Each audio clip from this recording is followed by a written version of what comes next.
They were going to let them die. Rowan stood at the edge of the frozen lake, watching men pour oil over the ice where the wolves were trapped below. Lord Calder Voss sat on his horse, smiling. The entire village had gathered to watch the spectacle, the burning of the monsters who'd stolen their livestock. But Rowan had seen the traps. She'd watched the hunters bait them here. This wasn't justice. This was murder. And when she opened her mouth to say so, Voss turned that smile on her. Does the trader's daughter have something to say? If you want to see how one rejected girl becomes the alpha no one saw coming, stay until the end. Drop a like and tell me what city you're watching from. The winter wind cut through Rowan's threadbare coat like it wasn't even there. She pulled it tighter anyway, more out of habit than hope, and kept her eyes on the ice. Beneath the frozen surface, shadows moved, desperate, frantic, dying. They've been down there 2 days, someone said behind her, a woman's voice, tinged with satisfaction. Good riddance. Rowan didn't turn around. She knew that voice. Knew all their voices. The baker who refused to sell her bread. The smith who'd turned her away when she'd needed a knife sharpened. The mothers who pulled their children away when she walked past. She was used to it. Being invisible was easier than being hated, and she'd been both for as long as she could remember. My father wants everyone to witness this, another voice said. Deeper, colder. That one she did turn for. Marcus Voss stood 20 feet away, his fine cloak embroidered with his family's crest, a hawk clutching a sword. He was 17, same as her, but that's where any similarity ended. Where she was thin from too many missed meals, he was broad-shouldered and well-fed. Where her clothes were patched and faded, his were new and rich. Where she was nothing, he was everything. Witness what? Rowan asked. Marcus smiled. It didn't reach his eyes. Justice. The crowd parted, and Lord Calder Voss rode through on a massive gray stallion. He was a big man, made bigger by furs and authority. The village elder walked beside him, along with the captain of the guard and a dozen armed men. This wasn't a hunting party anymore. This was an execution. Voss dismounted, his boots crunching on the snow-packed ground. He surveyed the lake, the oil-slicked ice, the barrels of pitch waiting to be lit. Then he looked at the gathered villagers. 3 months, he said. His voice carried easily, practiced and commanding. 3 months these beasts have terrorized our lands, killed our livestock, threatened our children. We tried to drive them off. We tried to hunt them fairly. Fairly. Rowan's hands clenched inside her thin gloves. They refused to leave, Voss continued, so we gave them a choice, the forest or the lake. They chose the lake. They chose wrong. A few people laughed, most just nodded, satisfied. Rowan's voice came out before she could stop it. You baited them here. The crowd went silent. Voss turned slowly, his expression shifting from righteous authority to something sharper, meaner. What did you say? Her heart hammered, but she'd already started. Stopping now wouldn't save her. I saw the traps. The bait. You didn't give them a choice. You herded them onto the ice and waited for it to crack. Is that so? Voss stepped closer. The crowd shifted with him, closing in, a living wall of judgment. And how would you know this, girl? I was there. I saw... You were there, Voss interrupted. At night. Alone, watching us. His voice grew louder, playing to the audience now. Were you helping them? Warning them? No, Your father was a traitor and a thief. He died in disgrace. Voss was right in front of her now, close enough that she could smell the wine on his breath. Tell me, Rowan Hale, are you your father's daughter? The question hung in the frozen air. Everyone knew what he was really asking. Are you like him? Are you worthless? Are you disposable? Rowan's throat tightened.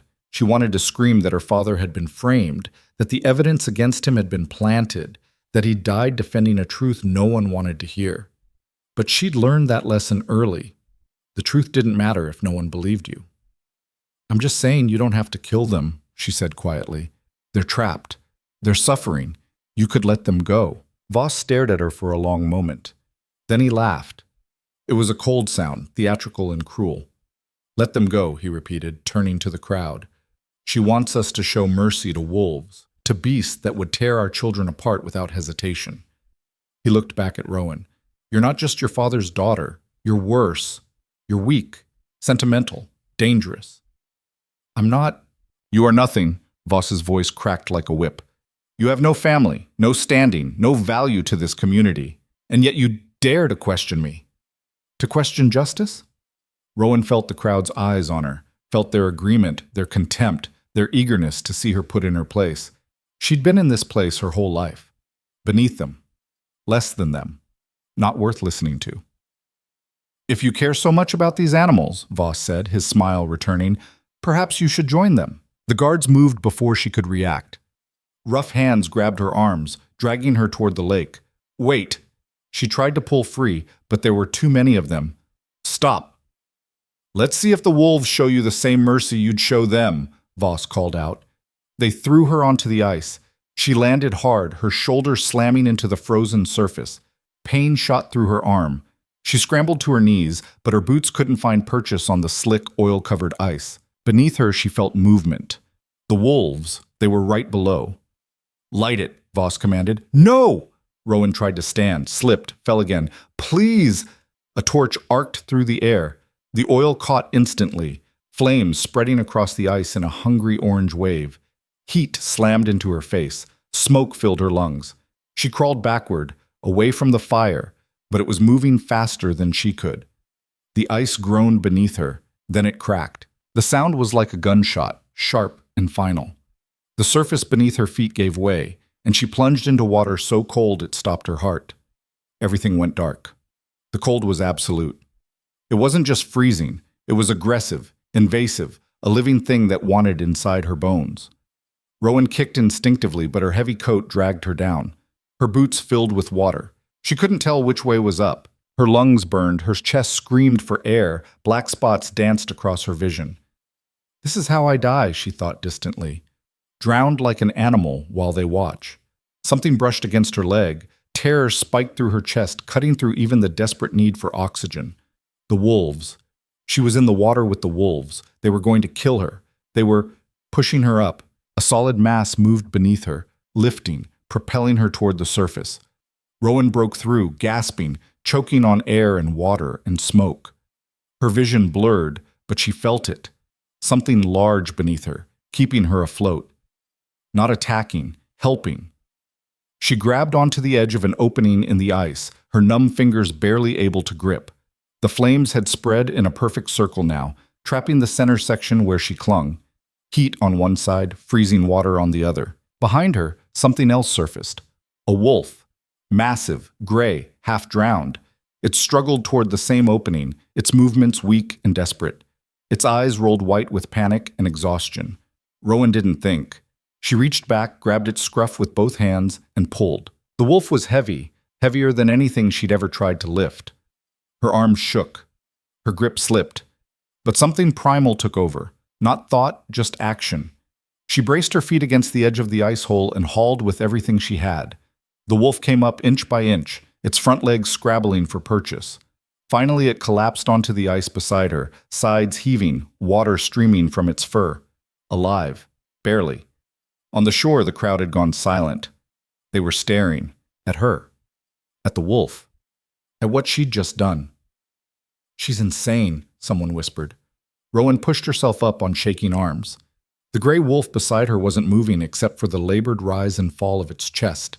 She put a hand on its side and felt its heartbeat. Rapid, irregular, but there.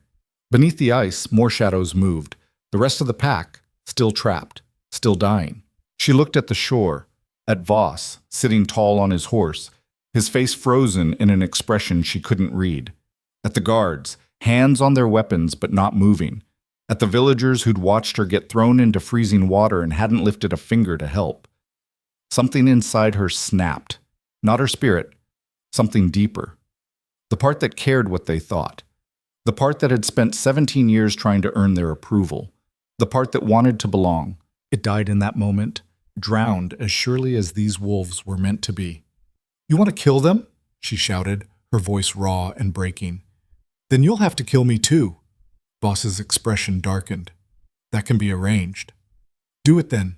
Rowan stood, water streaming from her clothes, steam rising from her skin in the frigid air. She spread her arms wide. "Burn me with them. Shoot me. I don't care anymore. But I'm not leaving them to die while you watch and smile about it. You're a fool, Voss said. Maybe. Rowan turned back to the ice, to the task in front of her. But I'm not a coward who burns trapped animals and calls it justice. She heard the intake of breath from the crowd, heard Marcus Voss swear, heard the captain of the guard say something urgent to Lord Voss. She didn't care. She walked to the nearest weak point in the ice. She could see them now, the spiderweb cracks where the wolves had been clawing from below, and brought her heel down. Once, twice, 3 times. The surface gave way with a crack. A wolf surged up through the opening, gulping air, half dead but fighting with everything it had left. Brown fur, one ear torn, ribs showing through its coat. Rowan grabbed it by the scruff and under its chest, her hands finding strength she didn't know she possessed. She pulled, dragged, hauled the animal onto more stable ice. It collapsed, coughing water. She was already moving to the next weak point. "Someone stop her!" Voss's voice rang out across the lake. But no one moved. The guards looked at each other uncertainly. One took a step toward the ice, then stopped. The thin surface wouldn't hold an armored man. They'd have to strip their gear, wade through the flames somehow, and then what? Drag her off while she fought? The villagers just watched, frozen in a silence that felt heavier than any condemnation. They were watching this girl, this worthless, broken girl, walk across burning ice and pull wolves from certain death. And they couldn't look away. Rowan found the next weak spot and stomped through it. A younger male came up, barely more than a pup. He couldn't have been more than a year old.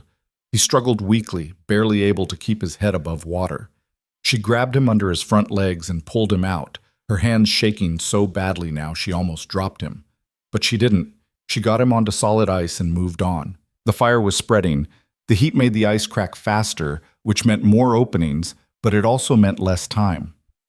Soon the whole section would give way, and they'd all be back in the water. She had to work faster. 2 more wolves came up together, tangled in each other, panicked and snapping. Rowan grabbed the first one and pulled. It bit at her reflexively, not hard, just instinct, its teeth catching her forearm. She hissed in pain but didn't let go. She dragged it clear, then went back for the second. This one was a female, smaller, with intelligent amber eyes that locked on Rowan's face as she pulled her free. The wolf made a sound, not a growl, something else, almost questioning. "I know," Rowan said, though she didn't know what she was responding to. "I know." She was so cold now she couldn't feel her hands, couldn't feel her feet. Her wet clothes were freezing to her skin, ice forming in her hair. Each breath hurt. Each movement was slower than the last. But she kept going. Another wolf. Another. Each one a triumph and a prayer. By the time she pulled the 7th wolf free, a scarred female with a twisted front leg, Rowan's vision was starting to blur. Her movements had become mechanical. Pull, drag, breathe, repeat. She knelt on the ice trying to catch her breath, and that's when she saw it. One more shadow beneath the surface, bigger than the others, moving differently, still alive. She crawled to where the shadow circled and looked down through the ice. Yellow eyes looked back up at her, the alpha. It was larger than any wolf she'd ever seen, even accounting for the distortion of the ice and water. Black as midnight, powerful, and moving with purpose despite its ordeal. As she watched, it dove deeper, then came up hard, slamming its head and shoulders against the ice from below. The surface cracked but didn't break. The alpha tried again, and again. It was trying to save itself. Rowan looked around desperately.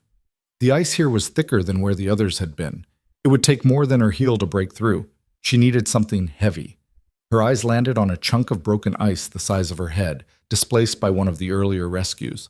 She grabbed it, lifted it above her head, her arms screaming in protest, and brought it down on the weak point. Nothing. Again. A small crack appeared. Again. The crack spread. Again. The ice gave way. The alpha exploded through the opening with such force that water sprayed everywhere. It landed on the ice, massive and dripping, and for a moment just stood there, sides heaving. Then it looked at her. The world seemed to stop. Rowan on her knees in freezing water, bleeding and shaking and barely able to breathe, locked eyes with the most dangerous predator in the territory. She should have been terrified, should have scrambled away. She didn't. "Go," she whispered through chattering teeth. "Get your pack and go. Get out of here before they—" The alpha moved. In one fluid motion, It closed the distance between them and lowered its massive head, pressing it firmly against her chest. Not attacking, not threatening, acknowledging. Rowan's hands came up automatically, touching the thick black fur. It was coarse and wet and cold, but beneath it she felt warmth, felt the solid muscle, the powerful heartbeat. Felt something else, a connection, immediate and absolute. The gesture lasted maybe 5 seconds, but everyone saw it, saw the alpha bow its head to a human, saw it choose her. When the alpha lifted its head and howled, a long, mournful sound that echoed across the frozen lake and into the mountains beyond, the rest of the pack joined in. All 7 of them, scattered across the ice, dripping and exhausted but alive. They howled for their alpha. They howled for their survival. They howled for her. The sound raised every hair on Rowan's body. It was beautiful and terrible and wild. It was everything she'd never been allowed to be. Then, as suddenly as it started, the howling stopped. The alpha turned and ran. Like a shadow, like smoke, it vanished toward the tree line. The pack followed, some limping, some running strong, but all of them moving as one. They disappeared into the forest in seconds, leaving only tracks in the snow. The alpha was last to go. It paused at the edge of the woods, its black form stark against the white snow, and looked back. Not at the village, not at the guards. At her. Their eyes met one final time across the frozen lake. Then it was gone. The silence that followed was absolute.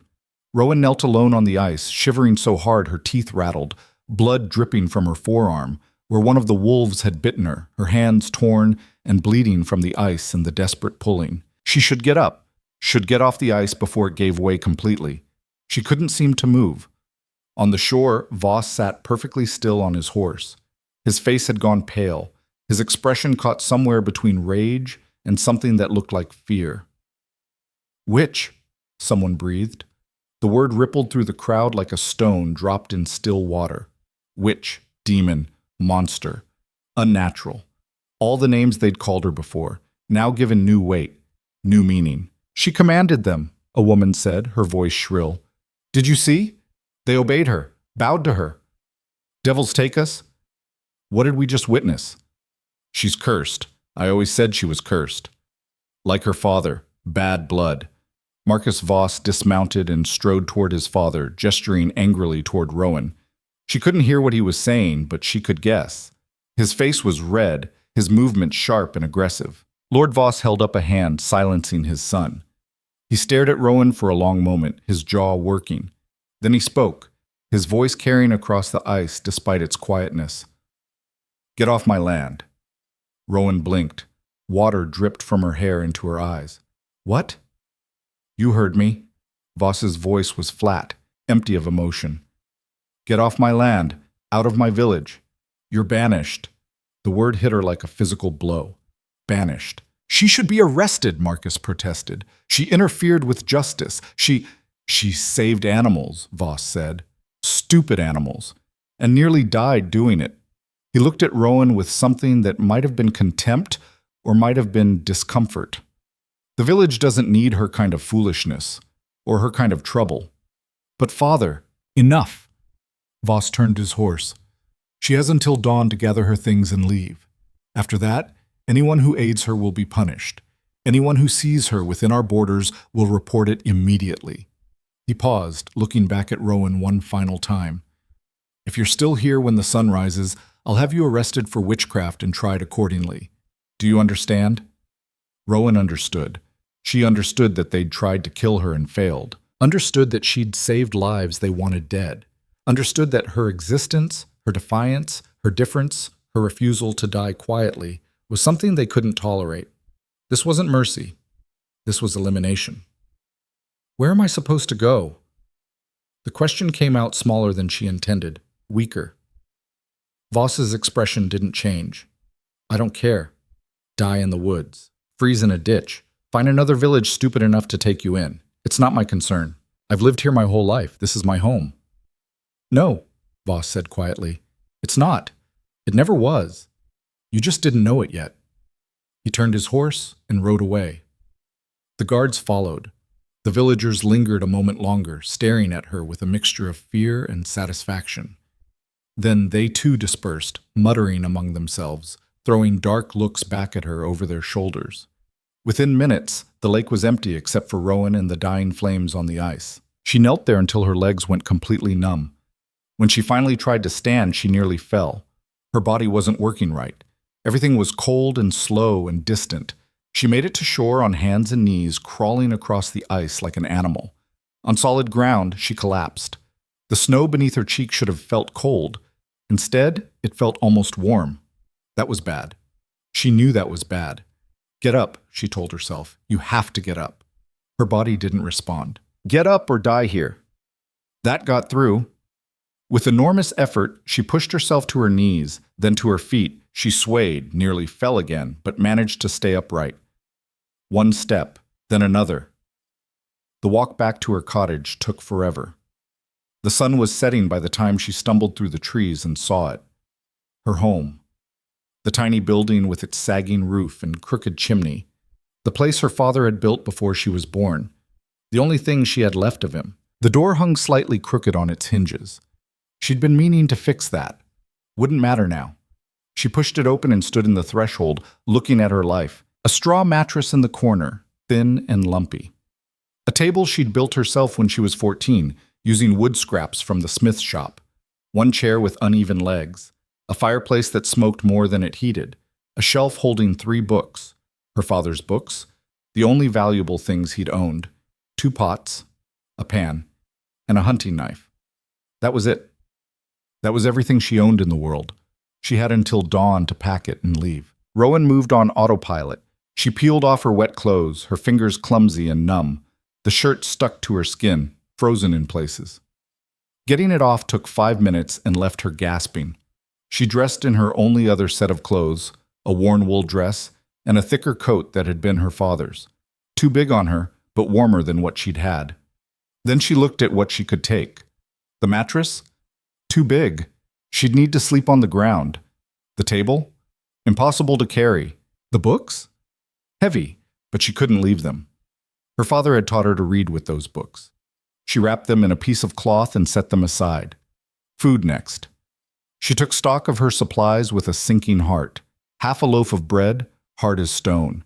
Some dried meat, maybe 3 days' worth if she was careful. A handful of root vegetables, slightly shriveled. Some oats. That was it. That was supposed to get her through a winter journey to nowhere. She found her father's old pack in the corner and started filling it. The books, the food, the knife, a fire striker, a blanket. The pan. She could cook with it, carry water in it if needed.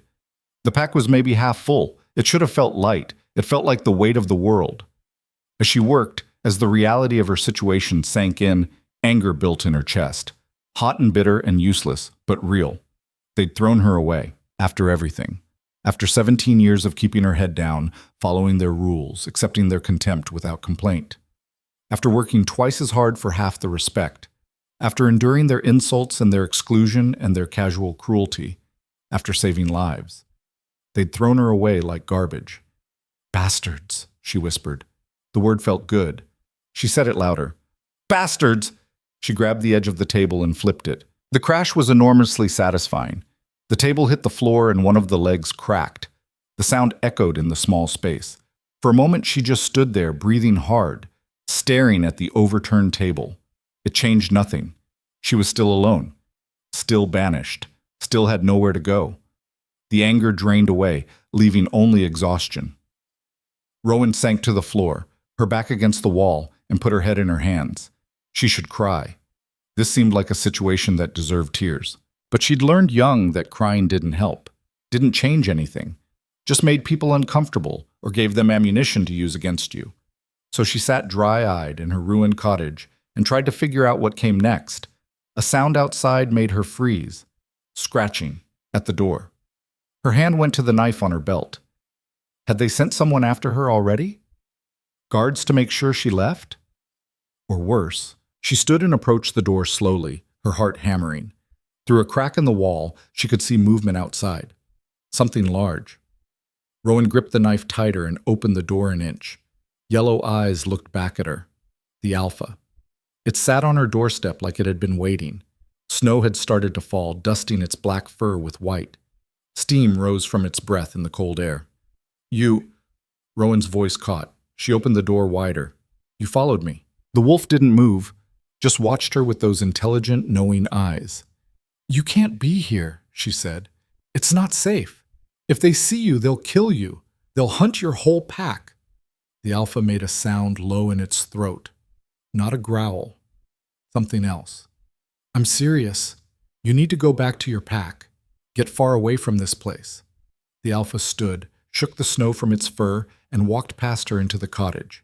Just walked right in, like it owned the place. It surveyed the small space, the overturned table, the scattered belongings, the dying fire in the hearth. Then it walked to the fireplace, turned in a circle twice, and lay down. It looked at her expectantly. Rowan stood in the doorway, cold air rushing in, staring at the massive predator that had just made itself at home in her house. What are you doing? She asked. The alpha rested its huge head on its paws and huffed. The sound was almost exasperated. Despite everything, the fear, the exhaustion, the crushing weight of the day, Rowan felt something unexpected. A laugh. It started small, just a huff that matched the wolf's. But then it grew. It bubbled up from somewhere deep inside her, surprising her with its intensity. She laughed until her sides hurt, until tears ran down her face, and she couldn't tell if she was laughing or crying or both, until she had to lean against the doorframe to stay upright.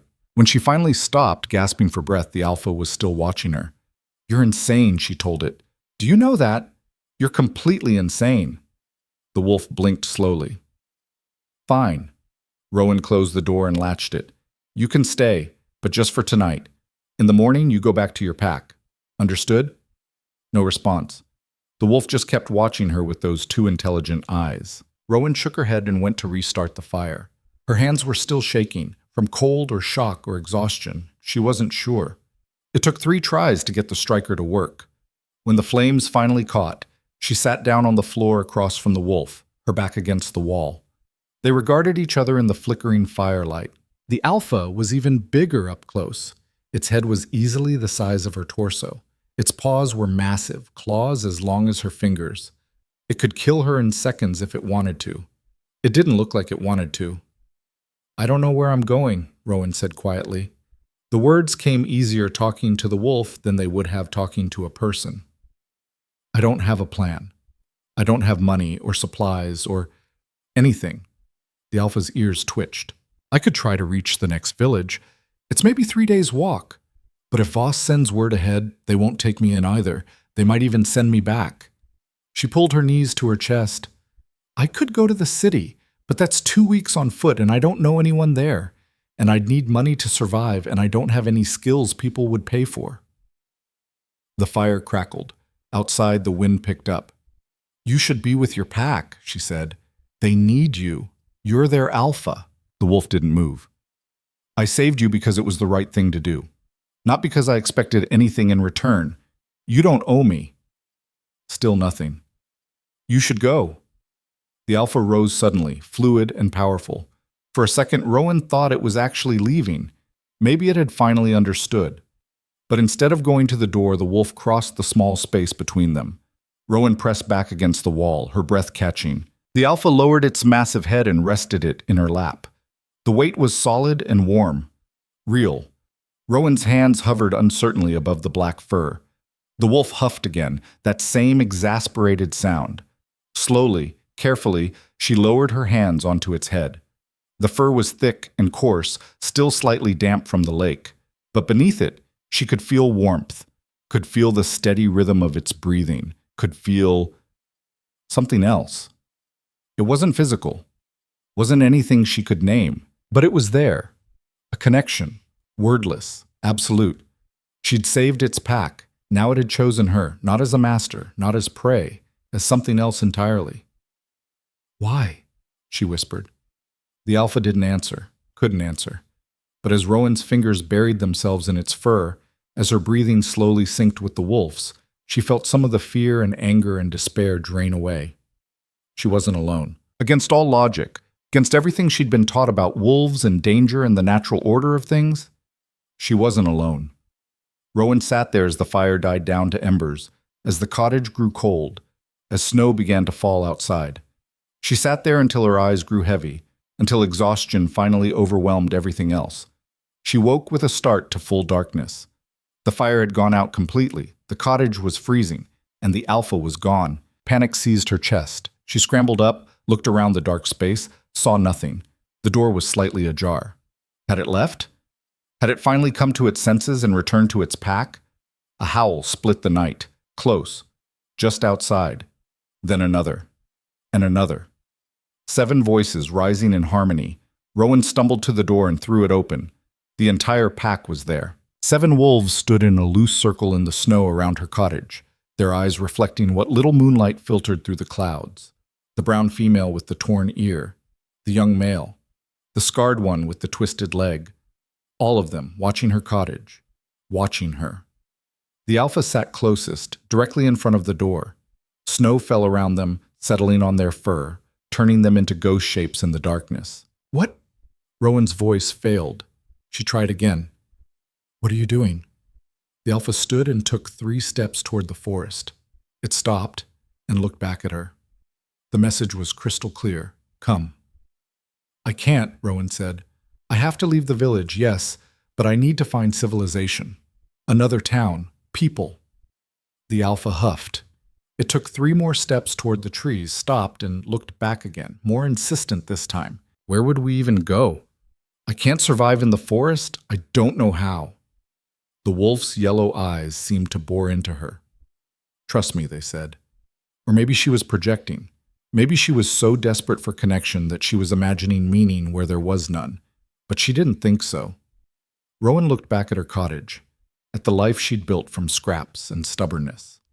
At the village beyond, dark and hostile and done with her. What did she have there? Nothing. No one. What did she have if she left? The same nothing.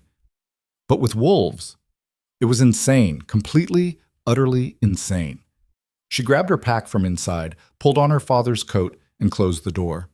She didn't lock it. What was the point? She wouldn't be coming back. "All right," she said to the Alpha, "show me." The wolf turned and walked toward the forest. The pack fell in around her, not threatening, not confining, just accompanying.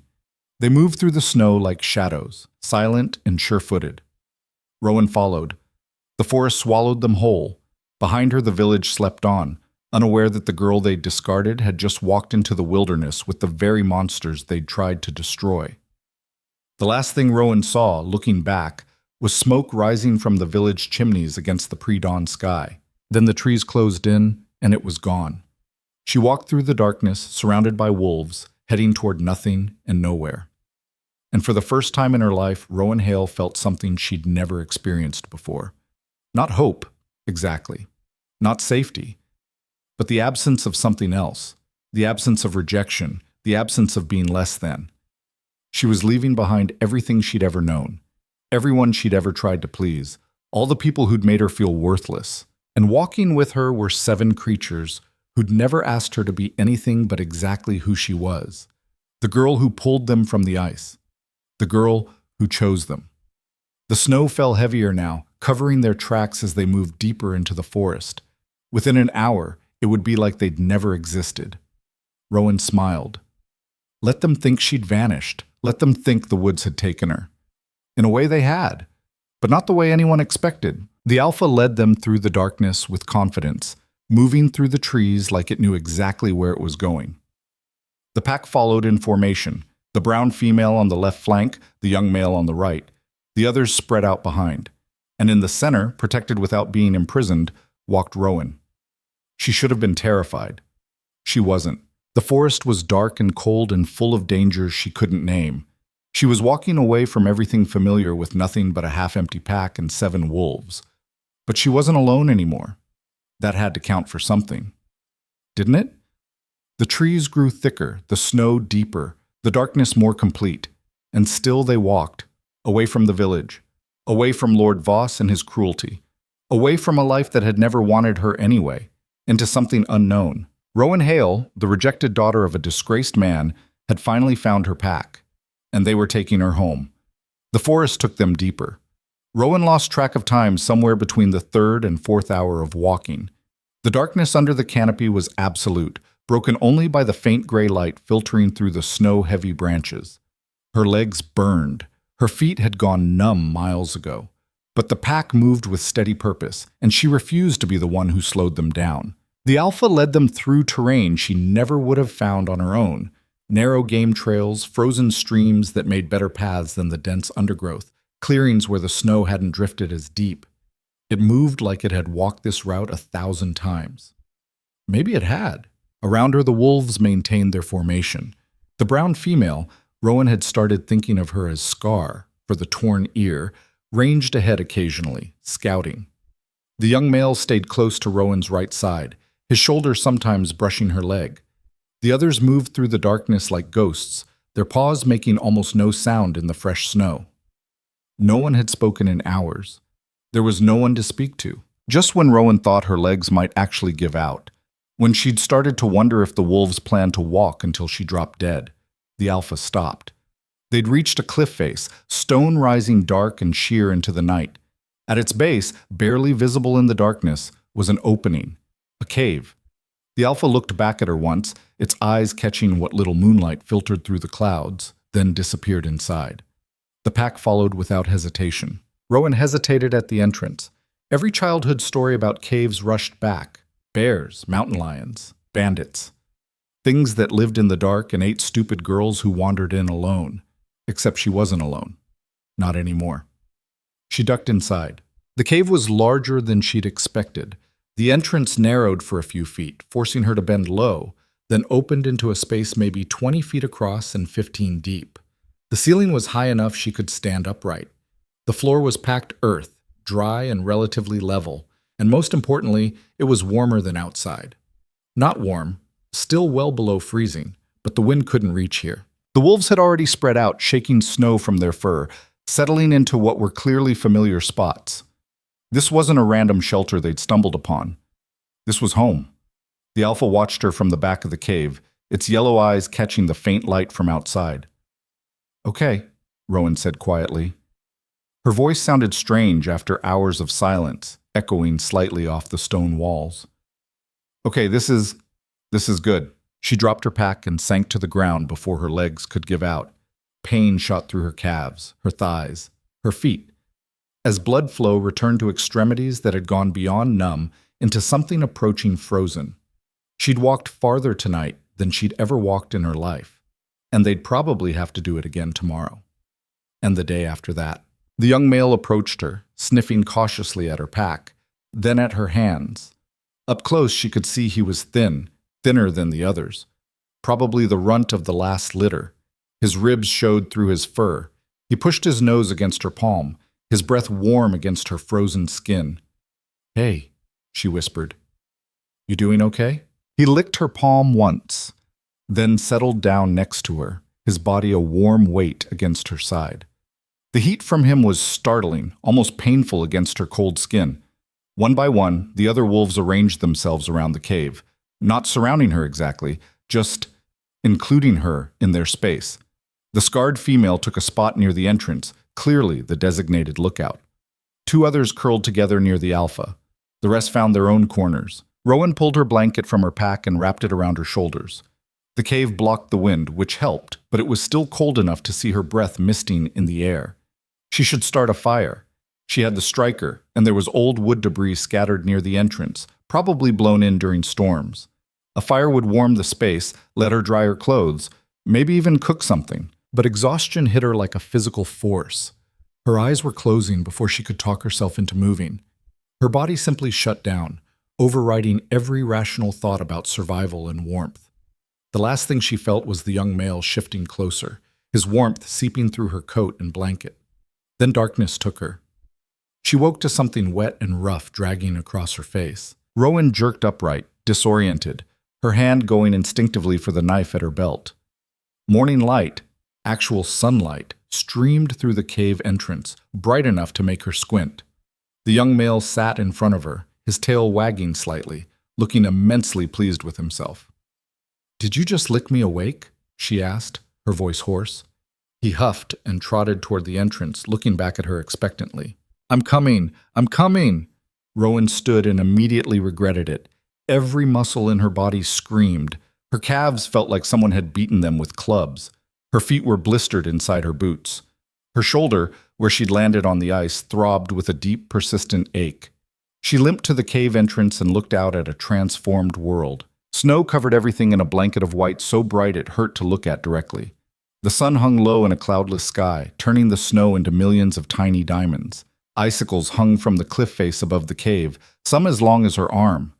The trees bent under the weight of fresh powder. It was beautiful. It was also vast and empty and completely indifferent to whether she lived or died. The pack was nowhere in sight. Panic flared in her chest, sharp and immediate. Had they left? Had they brought her here and then abandoned her? Was this some kind of wolf joke? Save the stupid human, walk her into the middle of nowhere, leave her to freeze? Then she heard it. Sounds from deeper in the forest. Movement. The crack of branches. A sound that might have been a growl or might have been communication. The wolves were hunting. Of course they were hunting. They were wolves. They needed to eat. And she was alone. Rowan leaned against the cave entrance and tried to calm her racing heart. She was being ridiculous. The pack had sheltered her, kept her warm through the night, led her to safety. They weren't going to abandon her. Probably. She hoped. "Get it together," she muttered. "You're not a child." But standing in the cave entrance, looking out at the endless forest, she felt very much like a child. Small and lost, and completely out of her depth. Her stomach growled, reminding her of more immediate problems. Food. She needed food. Rowan returned to her pack and took inventory. Half a loaf of bread, hard as stone, and probably 3 days from going moldy. Some dried meat, maybe 3 days' worth if she was careful and the portions were small. A handful of root vegetables that had started to shrivel. Some oats that she could make into porridge if she had water and heat. That was it. That was supposed to sustain her through a winter in the wilderness. She'd be dead in a week. The thought should have terrified her. Instead, she felt a strange calm. She'd expected to die on the ice. Everything since then was borrowed time. "First things first," she said aloud, because hearing her own voice made the situation feel slightly less desperate. Water. The stream they'd crossed last night was maybe 50 yards from the cave, if she remembered correctly.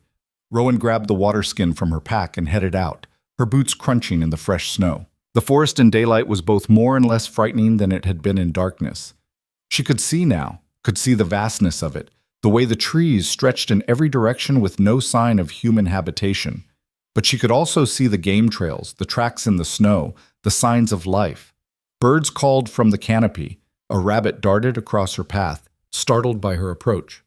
Somewhere in the distance, she heard what might have been an elk. The forest was alive. She just had to figure out how to stay alive in it. Rowan found the stream and knelt beside it, breaking through a thin layer of ice that had formed overnight. The water beneath was so cold it made her hands ache instantly, but she cleaned the wounds on her palms as best she could, hissing at the sting. The bite on her forearm looked worse than yesterday. The skin around it was red and swollen, the puncture marks crusted with dried blood. She should clean it properly, maybe find some way to bandage it. But with what? She had no medical supplies, no clean cloth, nothing. "This is fine," she told herself. "People survived worse with less. You just have to—" A sound behind her made her spin, her hand going to her knife. A man stood 20 feet away, watching her. He was old, maybe 60, with a long gray beard and weathered skin. He wore hunting leathers and furs that had seen better days. A bow hung across his back, the wood dark and well-oiled. A long knife was sheathed at his belt, the handle wrapped in leather that had been worn smooth by years of use, and he was staring at her like she'd appeared out of thin air. Which, from his perspective, she probably had. "You're a long way from anywhere, girl," he said. His voice was rough, like gravel grinding together, but not unkind. Rowan's hand stayed on her knife. "So are you." "I live here." He gestured vaguely at the forest around them. "Trapper's cabin about 2 miles east. Been checking my lines." His eyes narrowed, taking in her appearance more carefully. The torn clothes, the wounds, the way she stood, exhausted and defensive. "You're that girl, from Greystone Village." It wasn't a question. Her heart sank anyway. "You know about that?" "Word travels. Even out here." He shifted his weight, his hand not moving toward his weapons, but not relaxed either. Lord Voss sent riders to all the settlements, said you'd been banished for witchcraft, said anyone who helped you would answer to him personally. Pause. Said you'd probably be dead in the woods by now. Not yet, Rowan said quietly. No, I can see that. His gaze moved past her, toward the cave hidden in the cliff face. Interesting place to camp. That's wolf territory. Has been for years. 3, maybe 4 generations of the same pack. She said nothing. Saw tracks in the snow on my way here, fresh ones. Whole pack by the look of it. He looked back at her, his expression unreadable. 8 animals, moving together, 1 set of human tracks walking right in the middle of them. Still, she said nothing. You should move, he said finally. Find somewhere else. They come back. Find you in their den, they'll tear you apart. That's just nature. Can't blame them for it. I don't think they will, Rowan said. Something in her voice made him pause. He studied her face more carefully, taking in the exhaustion and the determination and something else she couldn't name. The story's about the lake, he said slowly. About you saving them, pulling them out of the ice while it burned. That's true? Yes. And they let you? Didn't attack? Yes. And now you're camped in their den. It wasn't a question, but she answered anyway. Yes. The old man was quiet for a long moment. Then he laughed. It was a dry, wheezing sound that turned into a cough. Voss is an idiot. You're not a witch. You're just stupid. Probably, Rowan agreed. Wolves don't bond with humans. It's not in their nature. They're predators. We're prey, or at best competition. He shook his head. Whatever you think is happening here, you're wrong. One day they'll remember what you are, and that'll be the end of it. Maybe. Definitely. He sighed and shifted the pack on his shoulders. You got food? The question surprised her. Some, not much. How much is not much? Maybe 3 days if I'm careful. And after that? She didn't answer. Right. He was quiet for another moment, seeming to wrestle with something. You got water? The stream. That'll freeze solid in another week, maybe 2. Then what? Rowan hadn't thought that far ahead. She'd been too focused on surviving the immediate present to worry about the future. The old man saw the answer in her face. He sighed again, deeper this time. Listen, I don't know what you think you're doing out here, and frankly, it's not my business. But winter's just starting. You got maybe 2 months of real cold ahead. Maybe 3 if we're unlucky. He paused, making sure she was listening. Without proper shelter, without food stores, without knowing how to hunt or trap or find water when everything's frozen solid. He shook his head. You'll be dead before the spring thaw? That's not an opinion, that's a fact. Thanks for the encouragement, Rowan said, trying to keep the bitterness out of her voice. I'm being honest. It's more than most people will give you. He adjusted his pack again, preparing to leave. That cave you're in? It's got a back chamber, goes deeper into the cliff. Stays warmer than the front because it's insulated by the stone. There's a spring back there too, groundwater that bubbles up. Won't freeze even in the worst cold. Why are you telling me this? Because Voss is a bastard, and I don't like him. He turned to leave, then stopped and looked back. There's a stone marker about half a mile north of here, old boundary line from when these woods were actually managed. I leave my spoiled catches there. Meat that's gone bad, parts I can't sell, guts and bones. Ravens usually take it, but wolves will eat it too. Why would you do that? He looked at her for a long moment, his weathered face unreadable. Because 17 years ago, your father saved my son's life, he said finally. They were clearing timber together, trying to make some extra coin before winter. A tree fell wrong. Happens sometimes, even with experienced loggers. Your father saw it coming and pushed my boy out of the way. Broke your father's leg doing it. Shattered it so bad he walked with a limp the rest of his life. Rowan's throat tightened. She'd never known why her father limped. He'd never talked about it. When they accused him of theft a few years later, the old man continued, when they said he'd stolen from Lord Voss's stores, I knew it was a lie. Your father was a lot of things, but he wasn't a thief. His jaw worked. But I didn't speak up. I was a coward. I had a family to feed, and Voss had power, and I told myself it wasn't my place, that someone else would defend him. No one did, Rowan said quietly. No one did. And he died in disgrace. The old man's voice was rough. Can't undo that. Can't bring him back. Can't give you the life you should have had. But I can keep his daughter from freezing to death in the woods. So don't waste it, hear me? Don't throw your life away for nothing. He walked away before she could respond, his footsteps crunching in the snow, disappearing into the trees. Rowan stood by the stream for a long time after he left, the water skin forgotten in her hands. Her father had never mentioned saving anyone, had never asked for gratitude or favors, had never used it as leverage when the accusations came and he needed allies. He'd just done it because it was right. And now, 17 years later, it might be the thing that saved her life. The thought made her chest ache. She filled the water skin and returned to the cave, her mind churning. The pack came back an hour later. Rowan heard them before she saw them, the sound of multiple bodies moving through the underbrush, the low sounds they made to each other. She stood at the cave entrance and watched them emerge from the trees. They'd brought food. A deer, young but healthy, its throat torn out cleanly. The wolves took turns dragging it, working together to move the carcass through the snow.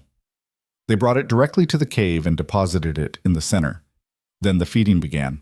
The alpha ate first, tearing into the softest parts, the belly, the organs. The others waited, patient and still, until it had its fill. Then the scarred female, clearly second in command. Then the others, in an order that seemed predetermined and absolute. The young male was last, getting only scraps after the larger wolves had eaten. Rowan watched from near the entrance, her stomach growling despite the gruesome scene. When was the last time she'd eaten? Yesterday morning? Earlier? She couldn't remember. The alpha looked up from the carcass, blood staining its muzzle dark and wet. It made a sound low in its throat, not threatening, almost inviting. I can't eat that, Rowan said. Not like that. I need it cooked. The alpha tilted its massive head, studying her. Fire. Heat. She gestured uselessly. I'm not built like you. Raw meat will make me sick. Understanding seemed to flicker in those yellow eyes. The wolf returned to the carcass and used its powerful jaws to tear off a large piece of meat, a haunch, muscle, and fat still attached to bone, and dragged it deliberately away from the pack. It left it at Rowan's feet and stepped back. An offering. Her portion. Rowan stared at the bloody meat, raw and fresh and still steaming in the cold air. She'd have to cook it, which meant building a fire, which meant gathering wood in the snow, getting it dry enough to burn, coaxing flames from frozen kindling, and doing it all while the pack watched. Okay, she said to no one in particular, to herself, to the wolves, to the universe that had brought her to this impossible moment. Okay, I can do this. It took 3 hours. 3 hours of gathering wood from the driest spot she could find, under rock ledges where the snow hadn't reached, in dense pine groves where the canopy kept the ground relatively clear, from dead trees that had died standing and dried over time. 3 hours of carrying armfuls of wood back to the cave, sorting it by size, arranging it carefully. 3 hours of striking sparks with numb fingers, coaxing tiny flames from the driest kindling, feeding it carefully so it didn't smother, building it slowly until she had something that could actually be called a fire. The wolves watched the entire process with what looked like fascination. They'd never seen fire before, or at least never seen it up close. They shifted nervously when the flames first caught, but the alpha stayed calm, and where it led, the pack followed. By the time Rowan had a proper fire burning, the sun had moved noticeably across the sky. She rigged a crude spit from green branches, pine boughs that wouldn't burn immediately, and set the haunch over the flames.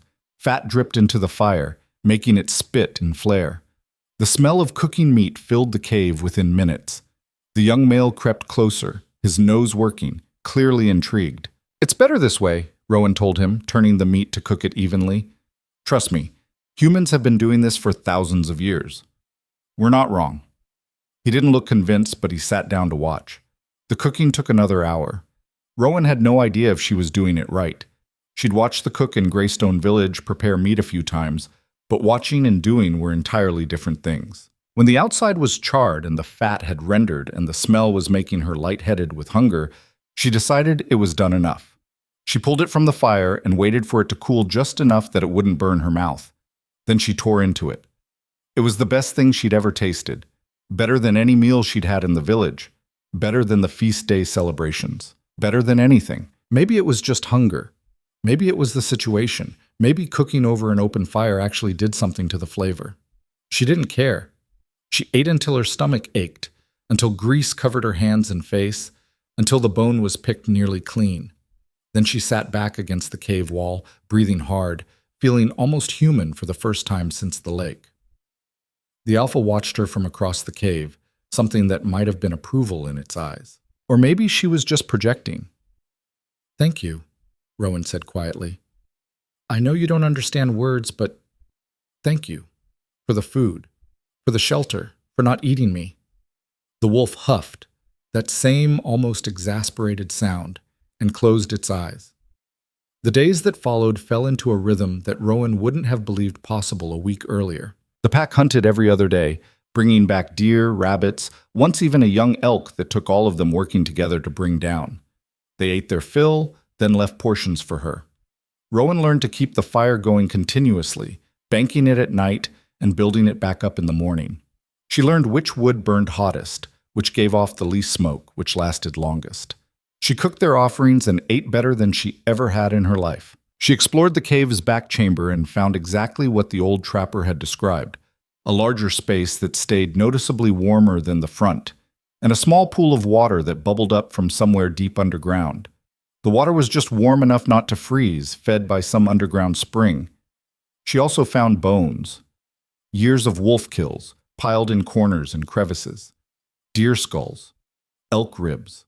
Smaller animals she couldn't identify. This wasn't just a den. This was ancestral. Generations of wolves had lived and died here. And now she lived here too. The pack accepted her presence with something that slowly shifted from tolerance to something else. They didn't try to hurt her, didn't threaten her, but they also didn't immediately warm to her the way the young male, she'd started calling him Ash for his gray-white coat, had. Except the alpha. It watched her constantly. Checked on her throughout the day, especially if she left the cave. It brought her the choice pieces of meat, the tender bits, the organs that were richest in nutrients.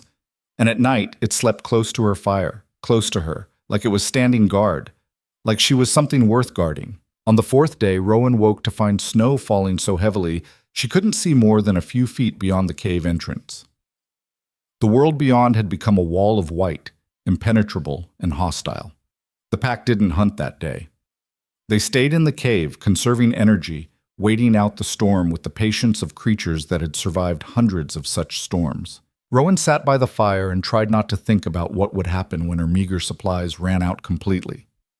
When the winter got worse instead of better, when— "Stop it," she told herself aloud. Ash, lying nearby, raised his head and looked at her questioningly. "I'm fine," she said. "Just talking to myself. That's normal, totally normal. People do it all the time." He put his head back down, unconcerned with her descent into madness. Rowan pulled out one of her father's books, a collection of old stories and folktales, bound in worn leather that smelled like home. She'd read it 100 times growing up, but it was something to do. Something to take her mind off the storm, and the isolation, and the growing certainty that she was going to die out here. She started reading aloud without really thinking about it. The words filled the cave, her voice echoing slightly off the stone walls, competing with the howl of the wind outside. The young male's ears perked up, then scars. One by one, the wolves turned their attention to her, abandoning whatever they'd been doing, dozing, grooming, staring at the storm. They were listening. Actually, listening. "You want to hear a story?" Rowan asked, surprised. The alpha made a small sound, barely audible over the storm. It sounded affirmative, or maybe she was imagining it, but she read anyway.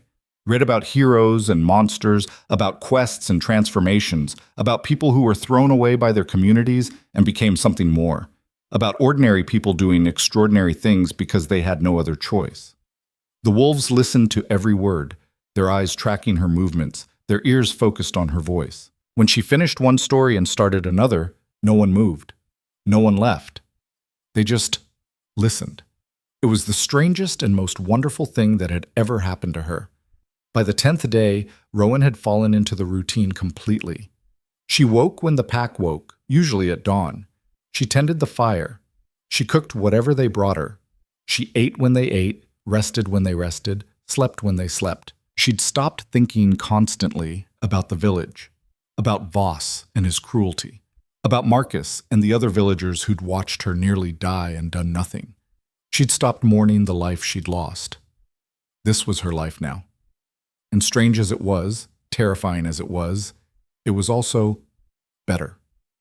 Here, she wasn't worthless, wasn't less than, wasn't judged for her father's alleged crimes or her own defiance.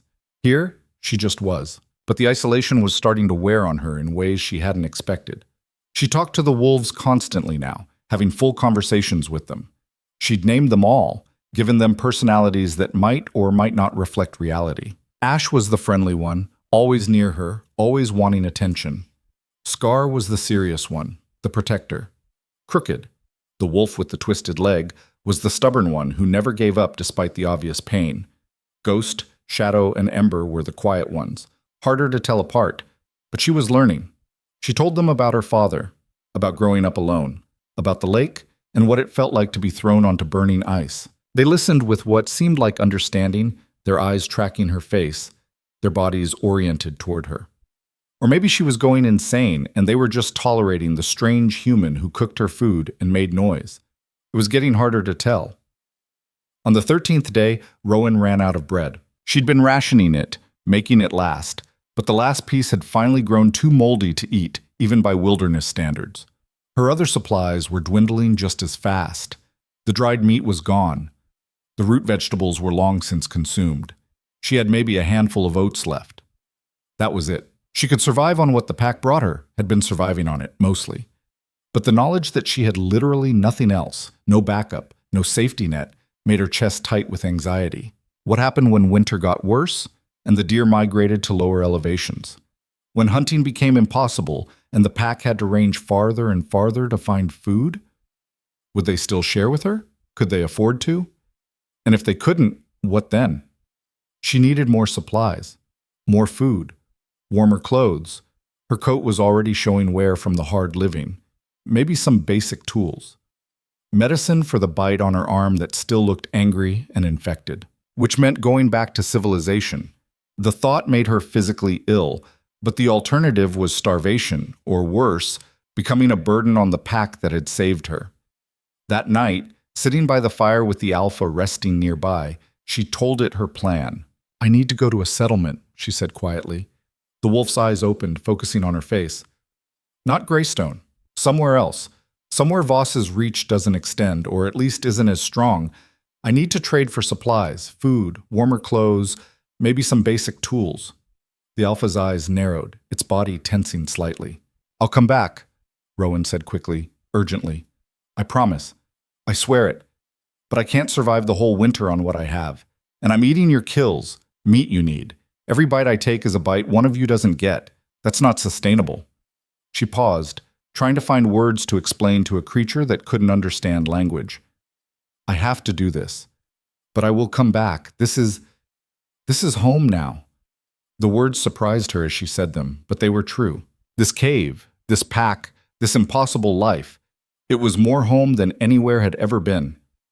The alpha stood and moved closer, its massive form radiating heat and power. It pushed its head against her chest, that same gesture from the lake, the gesture that had started everything. "Trust me," it seemed to say.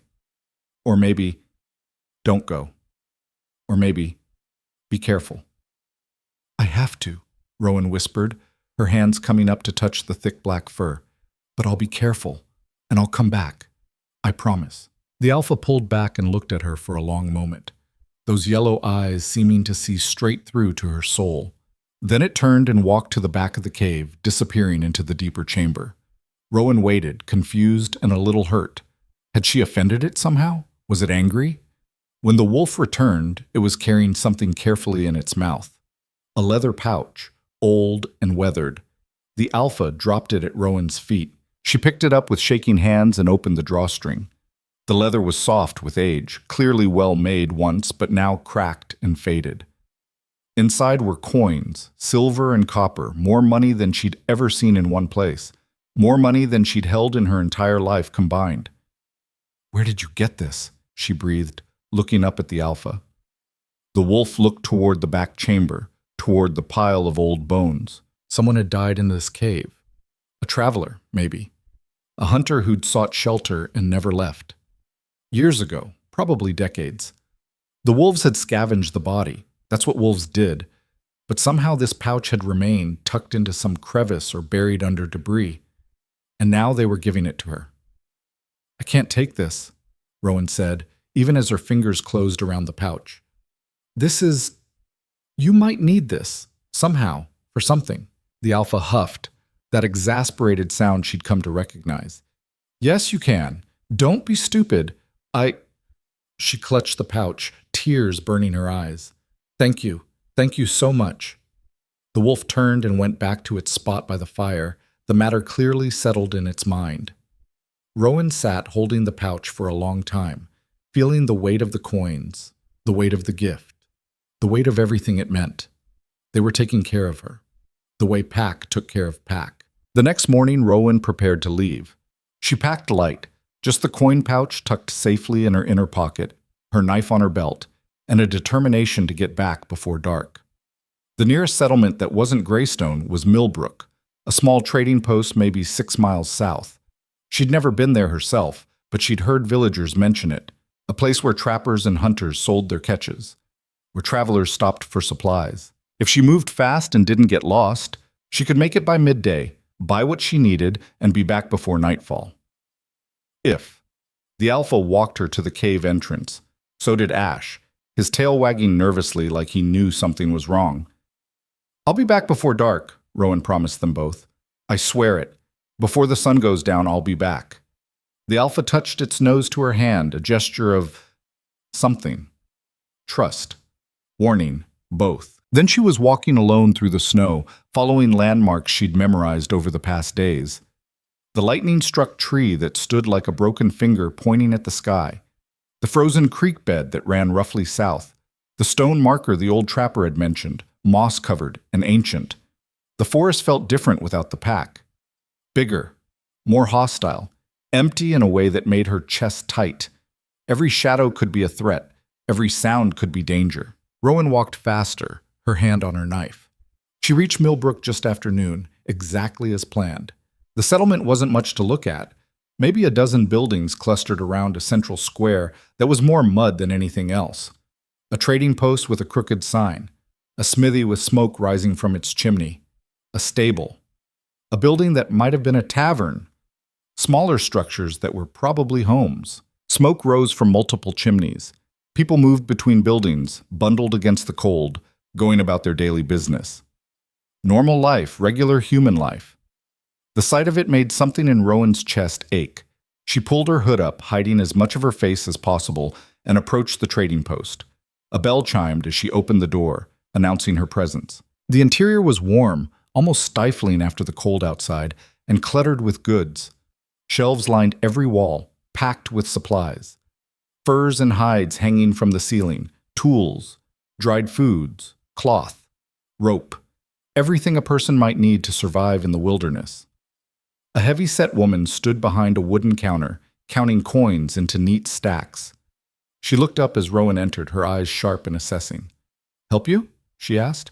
Her voice was neutral, professional. "I need supplies," Rowan said, keeping her voice low. "Food, mostly. Some warmer clothes if you have them. Maybe some medicine." The woman's eyes traveled over her, taking in the worn coat, the rough appearance, the way Rowan held herself, tense and ready to run. "You got coin?" Rowan pulled out the pouch and showed her a few of the coins without revealing how many there were. The woman's eyebrows rose slightly. "Where'd a girl like you get silver?" "Does it matter?" Rowan kept her voice level, neither defensive nor aggressive. "I suppose not." The woman came around the counter. "What exactly do you need?" Rowan bought carefully, choosing things that would last, things she could carry, things that would make the most difference. Dried meat that would keep for months, flour in a waterproof bag, salt, precious and expensive, oats, honey for energy and for wounds, a warmer cloak with a hood lined with rabbit fur, a better knife to replace the dull one she'd inherited from her father, a fire striker of better quality than the one she had, a small pot for cooking. some cloth that could be used for bandages, everything she could carry without being weighed down on the long walk back. The woman packed it all into a sturdy canvas sack. "You're not from around here," she observed, more statement than question. "No." "Passing through?" "Something like that." The woman was quiet for a moment, studying Rowan's face with eyes that saw too much. "There's rumors," she said finally, her voice dropping lower, "about a girl from Greystone, banished for witchcraft. Lord Voss sent riders through here maybe a week back, said anyone who helped her would answer to him personally." Rowan's heart stopped in her chest. Her hand tightened on the sack. Why would he do that? If she's banished, she's already gone. Why does he care? Seems she embarrassed him, made him look weak in front of his people, questioning his justice. The woman's voice was carefully neutral. "That's not the kind of thing a man like Voss forgives or forgets." Rowan managed to keep her voice steady. "I suppose not. Word is he's offering a reward. 10 silver pieces to anyone who brings him information about where she went. 20 if she's brought in alive." The room tilted slightly. 20 silver pieces. That was more money than most people in Millbrook would see in a year. "That's a lot of money," Rowan said carefully. "It is." The woman's eyes hadn't left Rowan's face.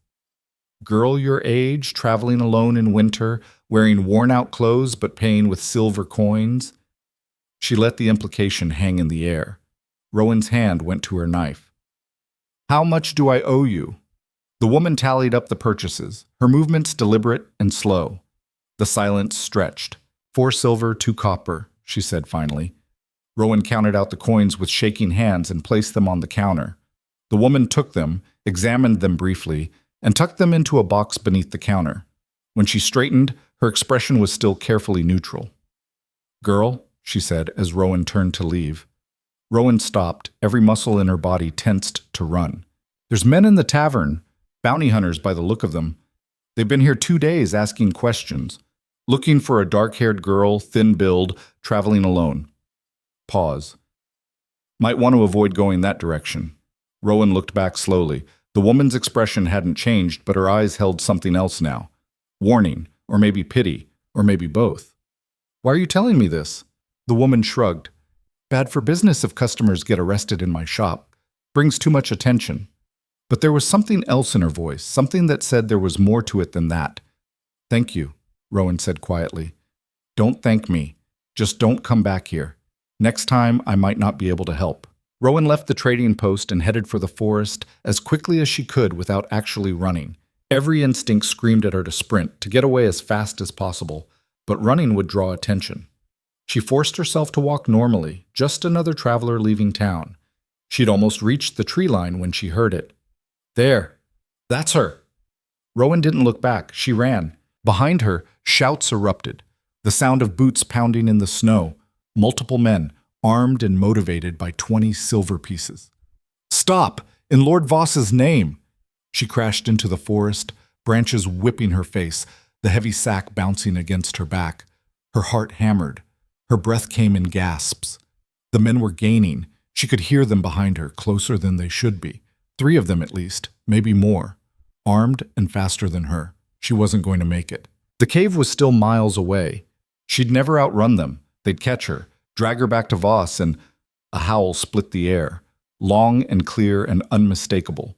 Then another, from a different direction. Then a third. The men behind her faltered. She heard one of them swear, heard their footsteps slow. Through the trees ahead, she saw movement, gray and brown and black, shapes materializing from the snow like they'd been conjured. The pack, all 8 of them. The Alpha stood in the center, massive and dark and absolutely still. The others ranged around it in a loose formation, Scar to the left, Crooked to the right, the others spread out. A wall of teeth and fury between Rowan and the men hunting her. Rowan ran straight toward them, her legs burning, her lungs screaming. The wolves parted smoothly, letting her through, then closed ranks again. She stumbled to a stop behind them, gasping for breath, and turned to look. The hunters had stopped dead in their tracks, weapons half drawn, staring at the wall of wolves between them and their quarry. "What the—" one started. The Alpha snarled, a sound like thunder rolling across mountains, full of promise and threat. Back away, another hunter said, his voice tight with fear. Slowly. Don't make any sudden moves. But the reward? Forget the damned reward. You want to die for 20 silver? There's 8 of them. I can count. Back away. Now. They retreated step by step, weapons raised but useless against 8 wolves working as one. Their faces were pale. Their hands shook. When they finally turned and ran, stumbling back toward Millbrook, the pack didn't pursue. They just watched until the hunters disappeared, until their panicked footsteps faded into silence. Then Ash trotted over to Rowan and pushed his nose against her hand, whining softly. You came, Rowan whispered, her voice breaking. You all came. How did you know? The alpha approached, its eyes locked on hers. It touched its nose to her chest, that gesture again, and Rowan understood. We protect our own. That's what packs did, and she was pack now. Not human living with wolves. Not a guest in their territory. Pack. Rowan sank to her knees in the snow, her arms wrapping around the alpha's neck, her face buried in its thick fur. The wolf stood still, allowing the contact, allowing her to shake and cry and release all the fear and tension. The rest of the pack gathered around them, a circle of warmth and protection. When Rowan finally pulled herself together and stood, wiping her eyes, the alpha turned and started walking back toward the cave. The pack fell in around her, same formation as always, same positions, like nothing had happened. Like saving her from bounty hunters was just another day. They walked in silence through the snow, leaving the settlement and its dangers behind. And for the first time since leaving Greystone, Rowan felt something she'd never expected to feel again. Safe. Not just alive. Not just surviving. Safe. Because she wasn't alone anymore. She had a pack, and they had her back. The relief lasted exactly 3 days. 3 days of relative peace, of falling back into the rhythm she'd started to think of as normal. The pack hunted. Rowan tended the fire and cooked her portions. The winter deepened around them, but inside the cave, wrapped in furs she'd made from the deer hides, she was almost comfortable. Almost. But on the 4th morning, she woke to find the alpha standing at the cave entrance, every muscle in its body tense. Something was wrong. Rowan scrambled up, her hand automatically going to her knife. What is it? The wolf didn't turn, just kept staring out at the forest. The rest of the pack was awake too, ranged around the cave in defensive positions she'd never seen them take before. Then she heard it. Dogs. The baying of hounds, distant but getting closer. And beneath that, voices. Men shouting to each other, coordinating. A hunting party. No, Rowan breathed. No, no, no. She moved to the entrance and looked out. The forest appeared empty, but the sounds were unmistakable. Maybe a mile away, maybe less. Moving in their direction with purpose. They'd been tracked. Somehow, someone had followed the wolves back from Millbrook. The alpha looked at her, then back at the forest. It made a low sound, not quite a growl, more like a question. We have to move, Rowan said, her mind racing. They're hunting you, hunting us. We can't stay here. But where could they go? The cave had been home precisely because it was defensible, because it had water and shelter. Out in the open, in deep winter, with a hunting party behind them, the decision was made for her. The alpha turned and headed deeper into the cave, toward the back chamber. The pack followed immediately, moving with the coordinated efficiency that came from generations of survival. Rowan grabbed her pack, threw in what supplies she could reach, and ran after them. The back chamber was larger than she'd realized, extending far into the cliff. The alpha led them past the spring, past the bone pile, into darkness so complete she had to feel her way along the wall. Just when she thought they'd hit a dead end, she felt air movement, a draft. There was another way out. The passage was narrow, barely wide enough for the larger wolves to squeeze through. Rowan had to turn sideways in places, her pack scraping against stone. The darkness was absolute. She couldn't see anything, could only follow the sounds of the wolves ahead and trust they knew where they were going. The passage seemed to go on forever, down, then level, then up again. Her hands were scraped raw from feeling along the walls. Her shoulders ached from holding herself at odd angles. Then, finally, light. They emerged on the far side of the cliff, maybe half a mile from the cave entrance, hidden by dense undergrowth and fallen trees. The opening was small enough that Rowan almost didn't see it even from inside. No one would find this. Not unless they knew exactly where to look. The pack didn't stop. The alpha led them into the forest at a steady lope, heading north and west, away from the sounds of the hunt. Rowan ran after them, her pack bouncing against her back, her breath coming in gasps. Behind them, she heard the dogs reach the cave, heard them baying with excitement, the sound echoing off the stone. Heard men shouting, "They were here! Fresh tracks everywhere! Search it, all of it! Where's the girl?" The voices faded as the pack put distance between themselves and their former home. They ran for an hour, maybe more. The wolves setting a pace that pushed Rowan to her limits, but didn't break her. When they finally stopped, they were in a part of the forest she'd never seen. The trees here were older, thicker, their branches interlocking overhead to block out most of the light. The snow was thinner under the canopy, the ground visible in patches. The alpha circled back to check on her. Rowan bent double, hands on her knees, trying to catch her breath. "I'm okay," she gasped. "I'm okay, just give me a minute." The wolf waited patiently while she recovered. When she could breathe normally again, Rowan straightened and looked around. Now what? The alpha started walking again, slower this time. The pack fell in around her. They walked for 3 more hours before finding shelter, a fallen tree that had created a natural lean-to against a boulder. It wasn't a cave, wasn't even particularly good shelter, but it was hidden and it was dry. It would have to do. That night, huddled under the fallen tree with the pack arranged around her for warmth, Rowan tried to process what had happened. They'd lost the cave, lost the spring, the defensible position, the accumulated supplies. She had what was in her pack and nothing else. And Voss wasn't going to stop.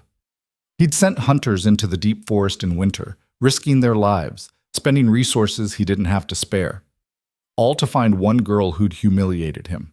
This wasn't about justice anymore. This was personal. "We can't keep running forever," she said quietly to the alpha, who lay pressed against her side. "Eventually they'll corner us. Eventually we'll run out of forest to hide in." The wolf's eyes gleamed in the darkness. "I know you can't understand me," Rowan continued, "but I'm trying to figure this out. I'm trying to—" A sound cut her off, distant but distinct. Screaming, human screaming.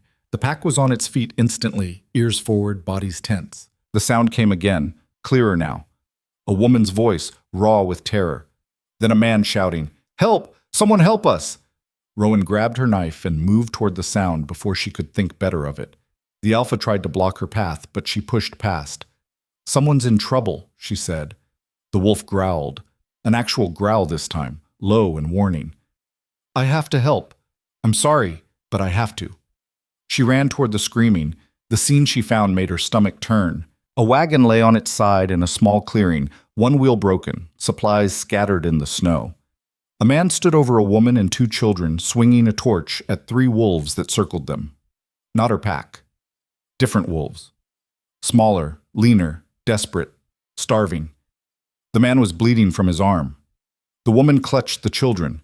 A boy, maybe 6, a girl younger, and screamed every time the wolves darted closer. They were going to die. Rowan didn't think. She ran into the clearing, waving her arms and shouting, "Hey, over here!" The strange wolves turned, startled by this new threat. 3 pairs of yellow eyes fixed on her. Behind her, she felt more than heard the alpha and the pack emerge from the trees. The strange wolves saw them and froze. The alpha was easily twice their size, well-fed and powerful. The rest of Rowan's pack ranged behind it, outnumbering the strangers. The starving wolves backed away slowly, their bodies low, submissive. Then they turned and fled into the forest. The clearing fell silent except for the woman sobbing. Rowan turned to the family. The man had dropped his torch and was staring at her, at the wolves standing calmly behind her with an expression of pure disbelief. "What?" he started. "How did you— Are you hurt?" Rowan asked, moving closer. He stepped back, pulling his family with him. "Stay away from us. I'm trying to help." "You're traveling with wolves!" The man's voice was shrill with fear. You're that girl from Greystone, the witch." Rowan's heart sank. "I'm not a witch, and they won't hurt you. They just saved your lives." "Saved us? They're demons, monsters." The little girl was crying. The boy stared at Rowan with wide eyes. "Your wagon's broken. Rowan said, keeping her voice calm. "You're miles from anywhere, and it's going to be dark soon. You need help." "We don't need help from your kind," the man spat. "My kind? I'm human, same as you." "You're nothing like us. You're cursed, unnatural." He grabbed a broken piece of wood from the wagon, brandishing it like a weapon. "Get away from us before Before you what?" Rowan asked. "You're injured. Your family is terrified. Your wagon is destroyed. You're going to die out here if you don't accept help." Better dead than damned. The words hit her like a slap. She'd saved them, put herself at risk to save them. And they looked at her like she was something to be destroyed, just like Greystone, just like Voss. Nothing had changed. "Fine," Rowan said quietly. "Die then. See if I care." She turned and walked back to the pack. The Alpha watched her approach, its head tilted questioningly. "They don't want help," she said, her voice flat. "Let's go." They walked away, leaving the family in the clearing with their broken wagon and their fear. Behind them, the woman's crying grew louder. The man called out, not to Rowan, but to the darkness, begging any traveler who might hear. No one would hear. No one came this deep into the forest in winter. They'd be dead by morning. Rowan kept walking. They'd gone maybe a quarter mile when the Alpha stopped. It looked at her, really looked at her, with those intelligent yellow eyes that saw too much. Then it turned and walked back toward the clearing. "What are you doing?" Rowan asked. The wolf kept walking. The pack followed. Rowan stood alone in the forest for a moment, torn between walking away and following. Then she cursed and ran after them. The family was exactly where they'd left them, huddled together in the snow. The man saw the wolves returning and raised his makeshift weapon again. "Stay back." The Alpha ignored him and walked to the overturned wagon. It grabbed the harness in its teeth and pulled. The wagon didn't budge. Scar joined in, then Crooked. 3 wolves pulling together, their combined strength finally moving the heavy wagon. They flipped it upright. The man's weapon dropped from his nerveless fingers. "What?" he breathed. "What are they doing?" "Helping," Rowan said. She moved to the broken wheel and examined it. The axle was cracked, but not completely broken. "You got rope?" The man just stared at her. "Rope," Rowan repeated. "In your supplies somewhere. I need it." The woman finally spoke, her voice shaking. In the box? The wooden box?" Rowan found it and got to work. She braced the axle with pieces of wood from the wagon's broken slats and lashed it together with rope. It wasn't pretty and it wouldn't last long, but it might get them to the next settlement. The whole time the pack watched. Protective. Present. When she finished, Rowan stepped back. "That should hold if you go slow and stick to flat ground. Head east. There's a settlement about 8 miles that direction." The man found his voice. "Why are you helping us?" "Because you need it." "But I said..." "I know what you said." Rowan met his eyes. "Doesn't change the fact that you'll die if someone doesn't help. And apparently I'm too stupid to let that happen." She turned to leave. "Wait," the woman said. "Please. We're sorry. You're right. We would have died." She paused. "Thank you." Rowan nodded, but didn't respond. She walked back to the pack, and together they disappeared into the forest. They'd gone maybe an hour when Ash's ears perked up. He stopped, sniffing the air, then growled. The rest of the pack went on alert immediately. More sounds of pursuit, closer this time. The hunting party had found their trail. "How?" Rowan demanded. "How do they keep finding us?" The Alpha's eyes narrowed, then it looked pointedly at her. At her pack. Specifically, at her new cloak. Understanding hit her like ice water, the cloak from Millbrook. The woman at the trading post who'd been so helpful, who'd warned her about the hunters, who'd probably marked the cloak somehow. A scent marker, something the dogs could track. "No," Rowan breathed. She tore off the cloak and examined it. There, sewn into the lining, a small pouch of something. She ripped it out and smelled it. Blood. Animal blood, going rancid. The perfect thing for tracking dogs to follow. The woman at the trading post had betrayed her. 20 silver pieces was apparently worth more than whatever sympathy she'd felt. Rowan threw the cloak as far as she could. "We need to move, now!" But it was too late. The dogs burst into view, a dozen of them, baying and snarling. Behind them came men on horseback, 6 riders, armed with spears and bows, and at their head, sitting tall on a black stallion, was Marcus Voss. His eyes locked on Rowan, and he smiled. "There you are," he called out. "Did you really think you could hide forever?" The pack moved in front of Rowan, forming a wall between her and the hunters. The alpha's hackles were up, its teeth bared. "Call them off," Marcus said. "Come quietly, and I'll tell my men not to kill them." "Liar," Rowan said. "You'll kill them anyway." "Probably," Marcus admitted, "but this way they die quick.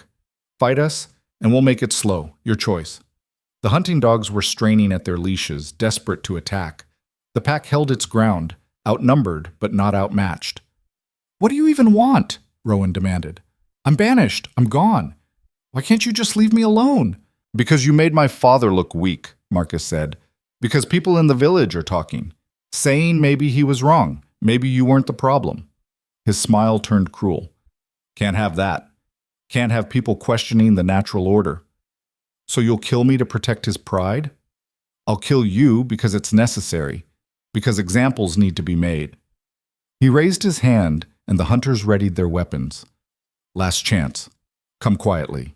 Rowan looked at the pack, at the alpha, who would fight to the death to protect her, at Ash, who'd befriended her first, at Scar and Crooked, and the others who'd accepted her into their family. They would die for her. She couldn't let that happen. "Okay," she said. "Okay, I'll come. Just don't hurt them." "No!" The voice came from behind them. "Don't you dare surrender to him!" Everyone turned. The old trapper stood at the edge of the clearing, his bow drawn, an arrow pointed at Marcus. "Put down your weapons," he said calmly. "All of you." Marcus laughed. "You're one man, old-timer. We're 6. Do the math." "I count 8 wolves, 1 very determined girl, and me. That's 10 to 6. You do the math." 2 of the hunters shifted nervously. This wasn't what they'd signed up for. "This is none of your concern," Marcus said. "Girls surviving in my woods. That makes it my concern." The old man's bow didn't waver. "And I don't take kindly to Voss men hunting in my territory." "Your territory? This is open forest." "Not to your family, it's not. Your grandfather signed papers. Old-timer like me remembers. No Voss hunting rights north of the creek." He smiled. "You're trespassing." Marcus's jaw clenched. "Those agreements are ancient, meaningless. They're written law." "Want to explain to the magistrate why you're breaking written law to hunt a girl who's already been banished?" The old man's smile widened. "Because I got friends in the capital who'd be real interested in that story." The standoff held for a long moment. Then Marcus made his choice. He signaled to his men. "Release the dogs." A dozen hunting dogs charged forward. The pack met them head-on. What followed was chaos. Snarling, snapping, blood in the snow. The wolves were larger and more skilled, but the dogs were trained and numerous. Rowan lost track of individuals, could only see the writhing mass of fur and teeth. An arrow flew past her head. One of the hunters had gotten a clear shot. She dove behind a tree as more arrows followed. The old trapper's bow sang. One of the hunters screamed and fell from his horse, an arrow in his shoulder. Marcus drew his sword and kicked his horse forward, heading straight for Rowan. The alpha intercepted him. The huge black wolf leaped, hitting Marcus's horse in the chest. The animal screamed and reared. Marcus tumbled from the saddle, hitting the ground hard. The alpha was on him instantly, jaws closing around his arm, the one holding the sword. Marcus screamed. The sword fell. "Get it off me! Get it off!" His men were too busy fighting off wolves and dodging the old trapper's arrows. The alpha looked at Rowan, looked at Marcus, helpless beneath its paws. One bite. That's all it would take. Rowan could let it happen. Could let Marcus die here, removed as a threat forever. "No," she said. "Don't kill him." The alpha's eyes questioned her. "I mean it. Let him go." The wolf released Marcus's arm and stepped back, still standing over him. Rowan approached and picked up the fallen sword. She pointed it at Marcus's throat. "Call them off," she said. "All of them. Now." Marcus's face was pale, his arm bleeding.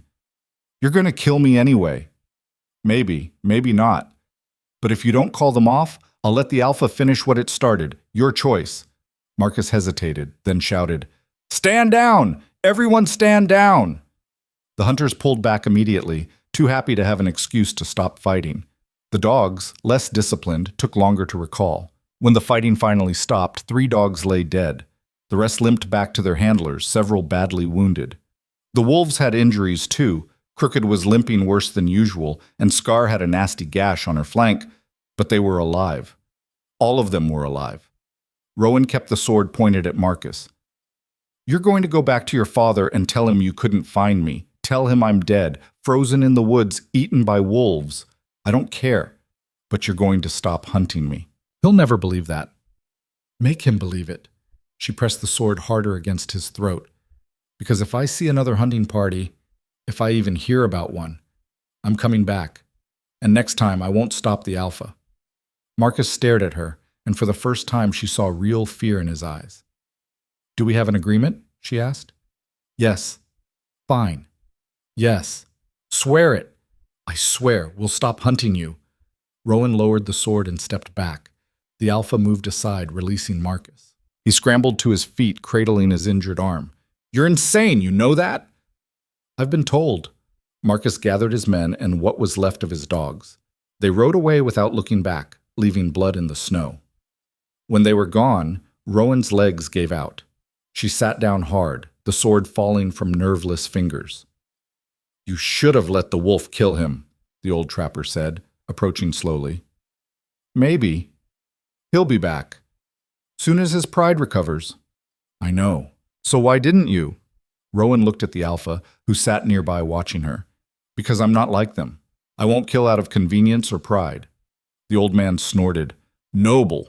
Stupid, but noble." He paused. "You can't stay in these woods. Word's spreading. More hunters will come, agreement or no agreement." "Then where do I go?" "North, past the mountains. There's settlements up there, far from Voss's reach. Independent folk who don't care about bounties or politics." He pulled a folded paper from his coat. "Map.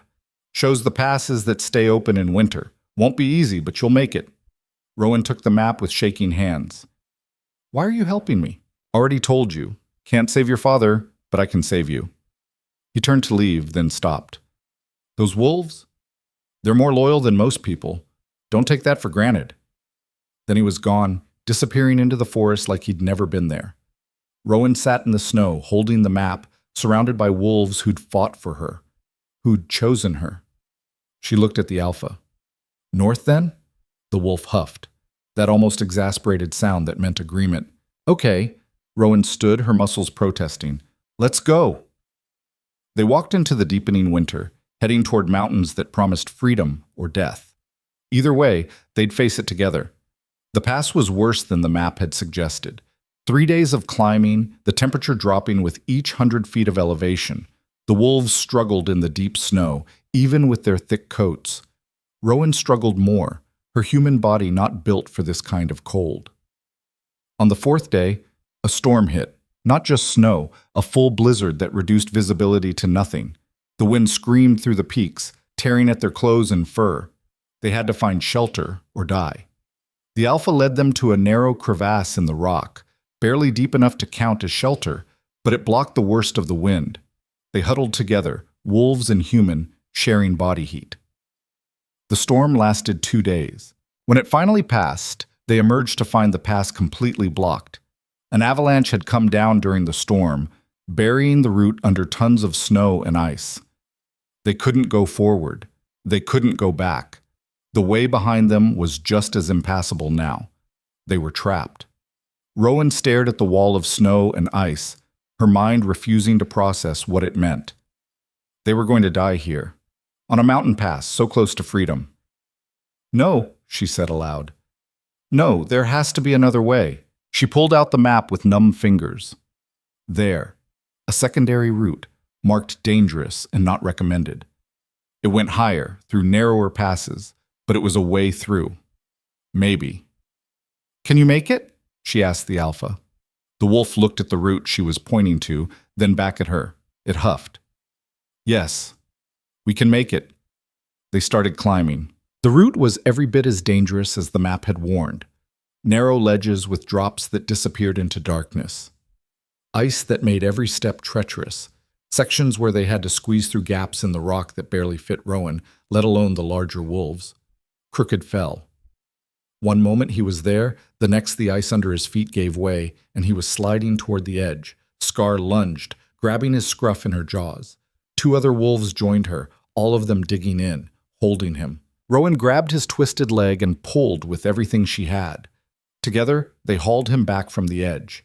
He lay gasping on the narrow ledge, his eyes wide with fear. "You're okay," Rowan told him, her voice shaking. "You're okay. We've got you." They rested for an hour, none of them willing to admit how close they'd come to losing someone. Then they kept climbing. It took another day to reach the summit. When they finally stood on top of the pass, looking down at the valley below, Rowan wanted to cry from relief. Forest stretched out beneath them, thick and green even in winter. And in the distance, smoke from chimneys. A settlement. Civilization. Freedom. They'd made it. The descent was easier than the climb, though not by much. By the time they reached the tree line, Rowan's feet were bloody inside her boots. Her hands were raw, and she couldn't feel her face. But they'd made it. The settlement was small, maybe 30 buildings clustered around a frozen river. As they approached, Rowan made the pack stay in the forest. "I'll go first," she told the alpha. "See if it's safe. I'll come back for you, I promise." The wolf didn't look happy, but it stayed. Rowan walked into the settlement alone, trying not to limp, trying to look like a normal traveler. People stared as she passed. Not with hostility, with curiosity. She found what looked like the main building, a long house with smoke pouring from multiple chimneys. Inside it was warm and crowded with people eating and drinking. Everyone turned to look at her when she entered. An older woman approached, her face weathered but kind. "You look half frozen, child. Come, sit by the fire." Rowan let herself be led to the hearth. Someone brought her hot soup. Someone else brought blankets. "You come over the pass?" the woman asked. Rowan nodded. "In winter? Alone?" "I had companions. They're waiting outside the settlement." "Bring them in. Anyone who crosses the pass in winter deserves a warm meal." They might frighten people." The woman laughed. "Child, we're northerners. We don't frighten easy. Bring your friends." Rowan hesitated, then went back outside. The pack was where she'd left them. She whistled, a sound she'd been practicing, and they emerged from the trees. 8 wolves, moving as one, following her into the settlement. People stopped and stared. But no one screamed. No one reached for weapons. They just watched as Rowan led the pack to the longhouse and inside. The room fell silent as the wolves entered. Then the old woman laughed, a loud, delighted sound. "Well now," she said. "I've seen many things in my years, but this is new." She looked at Rowan. "You're that girl, aren't you? From the south. The one they say commands wolves." Rowan's heart sank. "You've heard about me?" "Stories travel. But here's the thing about the north, child." The woman smiled. "We don't care what the south thinks. If Voss is hunting you, that's recommendation enough for us. The enemy of our enemy and all that." You're not going to turn me in? For what? Being different? Having unusual friends?" She shook her head. "You want to stay here, you can stay. You want to pass through, you can pass through. We don't judge people by who they travel with." Rowan felt tears burning her eyes. "Thank you. Thank me by staying alive and not causing trouble." The woman gestured to the pack. "Your friends can stay in the barn if they're uncomfortable inside. We've got space." That night, Rowan slept in an actual bed for the first time in weeks. The pack stayed in the barn, warm and fed and safe. For the first time since the lake, Rowan let herself believe they might actually survive this. She was wrong. The attack came 3 days later. Not hunters this time. Something worse. She woke to screaming, to the smell of smoke, to the sound of swords clashing. Rowan grabbed her knife and ran outside. The settlement was burning. Soldiers, Lord Voss's soldiers, marked with his crest, were everywhere, setting fires, dragging people from their homes, killing anyone who resisted. And in the center of it all, sitting on his black stallion, was Marcus Voss. He saw her and smiled. "Did you really think I'd let you go?" he called out. "Did you think my father would?" "You swore!" Rowan shouted. "You gave your word!" "I lied." He gestured to the burning buildings. This is what happens to people who harbor criminals. This is the price of defying Lord Voss. The old woman who'd been kind to her lay dead in the snow, a sword wound in her chest. Rowan's vision went red. She didn't think, didn't plan. She whistled. The pack burst from the barn, 8 wolves moving like shadows, like death itself. They hit the soldiers like a storm. And Rowan ran straight for Marcus, her knife in her hand, 17 years of anger and pain and loss driving her forward. This ended now. One way or another. Marcus saw her coming and turned his horse to meet her charge. His sword was already drawn, still bloody from the woman he'd killed. His face showed no remorse, only satisfaction. Rowan didn't slow down. At the last second, she dove to the side as his horse reared. The sword missed her by inches. She rolled, came up running, and jumped, using a fallen barrel as a springboard to launch herself at him. Her knife caught his shoulder, cutting through thick wool and leather, but not deep enough. Marcus swore and backhanded her off the horse. She hit the ground hard, stars exploding across her vision. "Stupid girl," Marcus said, dismounting. "Did you think rage would be enough? I've been training with weapons since I could walk." Rowan pushed herself up, her ribs screaming where she'd landed. "Then this should be easy for you." He came at her fast, his sword a blur. She barely got her knife up in time to deflect the first strike. The second caught her forearm, not deep, but enough to make her hand go numb. The knife fell. Marcus smiled and raised his sword for the killing blow. The Alpha hit him from the side like a battering ram. Horse and rider went down in a tangle of limbs and screaming. The sword flew from Marcus's grip. The Alpha stood over him, jaws inches from his throat, a growl rumbling through its massive chest. Around them the battle raged. The pack was tearing through the soldiers with brutal efficiency. These weren't trained war dogs, these were predators working together, using tactics refined over generations. They separated soldiers from the group, flanked them, brought them down. But there were too many soldiers. 20 at least, maybe more. And they were fighting back now, forming defensive positions, using their longer weapons to keep the wolves at bay. Ash yelped as a spear caught his flank. He stumbled but kept fighting. Scar had 3 soldiers cornered but couldn't get close enough to finish them. They were winning, but barely, and every second cost them. Rowan grabbed Marcus's fallen sword. It was heavier than she expected, the balance all wrong, and looked around desperately. The settlers who were still alive had barricaded themselves in buildings. Smart. They couldn't fight trained soldiers. But maybe they didn't have to. "Fire!" Rowan shouted. "Use the fire!" One of the settlers, a young man with burns on his hands, understood immediately. He grabbed a burning beam from a collapsed building and threw it at a cluster of soldiers. They scattered, breaking formation. The wolves pressed the advantage. Other settlers caught on. More burning debris, more chaos. The soldiers' discipline started to crack. "Retreat!" one of them shouted. "Back to the horses!"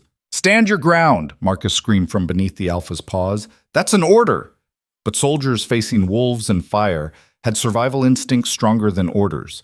They broke and ran, heading for their mounts at the edge of the settlement. Half of them made it. The pack brought down the rest. Within minutes, it was over. The surviving soldiers were fleeing into the forest, abandoning their wounded, abandoning Marcus. The settlement was saved, but at terrible cost.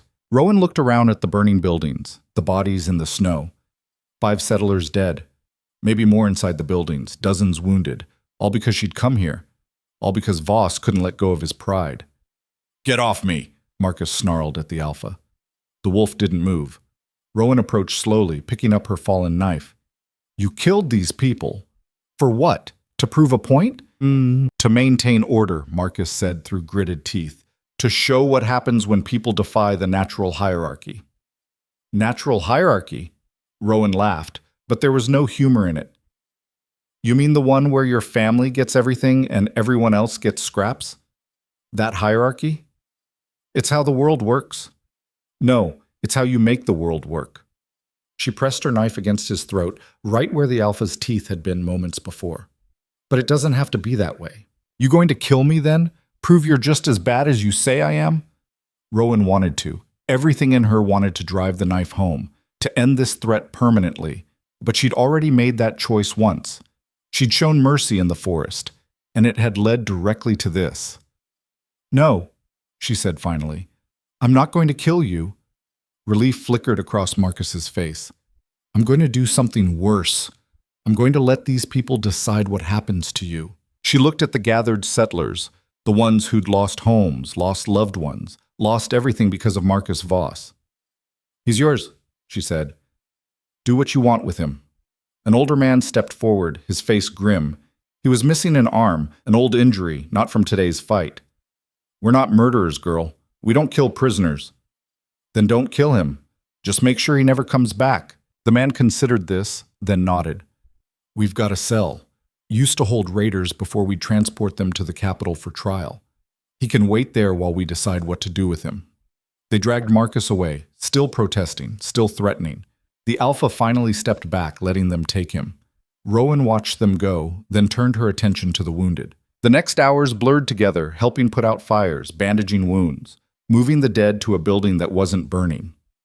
The settlers worked alongside her without question, without judgment. When it was finally done, when the immediate crisis was handled, Rowan collapsed against a wall. Her whole body hurt. The cut on her forearm had started bleeding again. Her ribs were probably cracked. She couldn't remember the last time she'd eaten. The young man who'd thrown the first burning beam approached her. He was maybe 20 with sandy hair and intelligent eyes. That was quick thinking, he said. Using the fire. Desperate thinking, Rowan corrected. I didn't know what else to do. Still worked. He sat down beside her. I'm Finn. Rowan. Yeah, I figured. He was quiet for a moment. Your wolves are hurt. That gray one especially. Panic shot through her exhaustion. Ash, where is he? Barn. My sister's with him. She's got away with animals. But he's bleeding pretty bad. Rowan forced herself to stand, ignoring her protesting body, and stumbled to the barn. Ash lay in the straw, his breathing labored. A young woman knelt beside him, pressing cloth against the wound in his flank. The spear had gone deep. How bad? Rowan asked. The woman looked up. Bad. He's lost a lot of blood, and I think the spear might have nicked something internal. Her hands were gentle as she worked. I'm Kira, Finn's sister. Can you help him? I can try, but I'm not a miracle worker. She met Rowan's eyes. Animals this badly hurt, usually. They don't make it. He's not just an animal. Rowan knelt on Ash's other side, putting her hand on his head. His eyes opened slightly, focusing on her. He's pack. He's family. Kira didn't argue, just went back to work. I'll need clean water, needle and thread, and something to help with the pain. We've got willow bark. I'll get it, Finn said from the doorway. While they worked on Ash, Rowan checked the other wolves. All of them had injuries, cuts, bruises. One of Ghost's ears was torn nearly in half. But nothing as serious as Ash's wound. The Alpha watched Kira work with intense focus, occasionally moving closer as if to check her technique. He's protective of the young one, Kira observed. They all are. Rowan stroked Ash's fur. He's the baby of the pack. How did this happen? Kira asked as she threaded a needle. How did you end up traveling with wolves? Rowan told her. About the lake, the ice, the rejection. About finding the cave and learning to survive. About Marcus's pursuit and the journey over the mountains. Kira listened without interrupting, her hands never stopping their work. You saved them, she said finally, and they chose to save you back. Something like that. That's not nothing. I don't even have words for what that is. Kira tied off the last stitch and sat back. He's going to need rest, a lot of rest, and someone to watch him constantly for the next few days. I'll do it, Rowan said immediately. You need rest too. I'll rest when he's stable. Kira smiled slightly. Stubborn, I can respect that. Over the next 3 days, Rowan barely left the barn. She slept in the straw next to Ash, waking every few hours to check his breathing. The Alpha stayed too, a silent guardian. The other wolves ranged around the settlement, recovering from their injuries. The settlers had gotten used to them surprisingly quickly. Children brought them scraps for meals.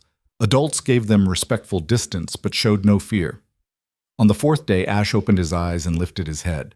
Hey, Rowan whispered, relief flooding through her. Welcome back. He licked her hand weakly, then put his head back down, but his tail thumped once against the straw. He was going to make it. That afternoon, the settlement's council called a meeting. Rowan attended, leaving Kira to watch Ash. The longhouse was packed. Every adult in the settlement, it seemed, had shown up. The one-armed man who'd confronted her about Marcus stood at the head of the room. "I'm Tormund," he said. "I speak for the council. We've got decisions to make." He gestured to where Marcus sat, hands bound, flanked by two large men. "First question, what do we do with him?" "Kill him," someone shouted. "He murdered Anna, murdered Henrik." "Aye," another voice agreed. "Send his head back to his father in a box." Murmurs of agreement rippled through the crowd. "No," Rowan said, standing. All eyes turned to her. "If you kill him, you make him a martyr. Lord Voss will use it as justification for more attacks. He'll paint you as murderers, criminals. He'll bring the full force of his army down on you." "So what then?" Tormund asked. "Let him go? Send him to the capital, to the magistrate, with a full accounting of what happened here." Rowan met Marcus's eyes. "Let him be judged by actual law, not by his father's version of it. The capital's 2 weeks away in good weather," someone pointed out. "More in winter. He could escape, his father could intercept." "Then I'll take him," Rowan said. The room erupted in protest. "You?" Tormund's eyebrows rose. "Girl, no offense, but I'll have help."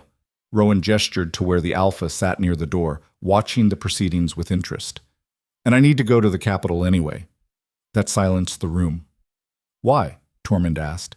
"Because this doesn't end with Marcus. Lord Voss won't stop. He'll send more soldiers, more hunters. The only way to truly stop him is to bring this before people with more authority than he has." She took a breath. "I'm going to tell the truth. About the lake. About the banishment. About everything he's done. And I'm going to let the capital decide who's really the criminal." "They'll never believe you over a lord," someone said. "Maybe not. But I have to try." Rowan looked around the room. "You all took me in when you didn't have to. You protected me. You died for me. I owe you more than I can ever repay. But I can do this. I can make sure your losses weren't for nothing." Tormund studied her for a long moment. "You're just a girl." "I'm the girl who survived Lord Voss's execution, who crossed the winter pass with 8 wolves, who just helped save your settlement." She met his eyes. "I'm not just anything." The corner of his mouth twitched. Might have been a smile. "No, I suppose you're not." The council voted. It was close, but Rowan's plan won. She would take Marcus to the capital. She would tell her story. And whatever happened after that, they'd deal with it. That night, Finn found her in the barn, checking on Ash. "You're really doing this?" he asked. "I am." "It's insane. You know that, right? The capital's huge, dangerous, full of people who'll see you as either a freak or a threat." "I know. And even if you get there, even if they listen, there's no guarantee they'll believe you." "I know that too." Finn shook his head. "Why? Why risk it?" Rowan looked at Ash, sleeping peacefully now, his wound already starting to heal. "Because someone has to. Because if I don't, nothing changes. Voss keeps doing whatever he wants. People keep suffering. The cycle continues. So you'll break it? All by yourself?" "Not by myself." She gestured to the pack. "I've got help. Wolves can't testify in court, Rowan." "No, but they can stand beside me while I do." She turned to face him. "I spent my whole life being invisible, being nothing, being the daughter of a traitor, the girl no one wanted, and I accepted it because I thought that's just how things were." She paused, finding the words. "But then I saved those wolves, and they saved me back. And I realized something, the hierarchy everyone talks about, the natural order, all of it. It's just a story we tell ourselves. It's not real, it's not inevitable. It's just what we choose to accept." "And you're choosing not to accept it anymore," Finn said quietly. "I'm choosing to fight it, even if I lose, even if it kills me." She smiled. "At least I'll die trying." Finn was quiet for a moment. Then he said, "I'm coming with you." "What? No. My sister too, if she'll agree. You'll need people. Human people. Someone to back up your story, help you navigate the capital." He held up a hand before she could protest. "We lost friends in that attack. Family. We've got just as much right to see justice done as you do." "Finn, plus someone needs to make sure you don't do anything stupid." He grinned, like challenging a lord to single combat or something. Despite everything, Rowan laughed. That does sound like something I'd do. Exactly. So it's settled. When do we leave? They left 6 days later, as soon as Ash was strong enough to travel. The settlement gave them supplies, food, warmer clothes, even a small wagon pulled by a sturdy mountain pony for Marcus and the heavier gear. Kira had agreed to come, as had 2 other settlers who'd lost family in the attack. 5 humans, 8 wolves, and 1 prisoner heading to the capital to demand justice. It should have felt impossible. Instead, it felt right. The first week of travel was hard. Marcus tried to escape twice, once by loosening his bonds when he thought everyone was asleep, once by attempting to spook the pony. Both times the pack stopped him before he made it 10 feet. After that, he gave up and just sulked in the wagon. The second week, they reached the lowlands. The snow thinned, the temperature rose, and they started seeing other travelers. The reactions were predictable. Shock, fear, weapons drawn. Every time Rowan had to explain, show that the wolves weren't dangerous, prove she wasn't some kind of demon. Most people didn't believe her. They just gave the group a wide berth and hurried away. But a few listened, asked questions, wanted to understand, and word spread ahead of them. By the third week, when they were only 3 days from the capital, people were waiting for them. A crowd had gathered at a crossroads village, lining the road to watch them pass. Rowan tensed, expecting hostility. Instead, she got curiosity. "Is it true?" a woman called out. "You really saved them from burning ice?" "Yes," Rowan called back. "And they chose you as pack?" "Yes," the woman smiled. "Good. Someone should stand up to lords who think they can do whatever they want." Others echoed the sentiment. Not everyone. There were plenty of dark looks, plenty of people who made warning signs as the wolves passed. But enough. Enough to give Rowan hope. That night, camped just outside the village, Finn sat down beside her at the fire. "You're becoming famous," he said. "I'm becoming notorious. There's a difference." "Maybe. But people are talking. They're questioning. That's something." He paused. "What are you going to say to the magistrate when you get there?" Rowan had been thinking about that for 3 weeks. The truth, exactly what happened. No embellishments, no drama, just the facts. "And if they don't believe you?" "Then at least I tried." She looked at the alpha, lying near the fire. "That has to be enough." They reached the capital 2 days later. Rowan had never seen anything like it. The city sprawled for miles, buildings packed together, streets teeming with people. The noise was overwhelming after weeks of relative silence. And in the center of it all, rising above everything else, was the magistrate's hall, a massive stone building that had stood for centuries. That's where justice lived, if it lived anywhere. Their arrival didn't go unnoticed. People stopped and stared as they made their way through the streets. The wolves stayed close to Rowan, clearly uncomfortable with the crowds and the noise. By the time they reached the magistrate's hall, a crowd had gathered. Guards stood at the entrance, hands on weapons. "State your business," one demanded. "I'm here to bring charges against Lord Caldervoss of Greystone," Rowan said. Her voice shook slightly, but she forced it steady. "For attempted murder, abuse of power, and unlawful banishment."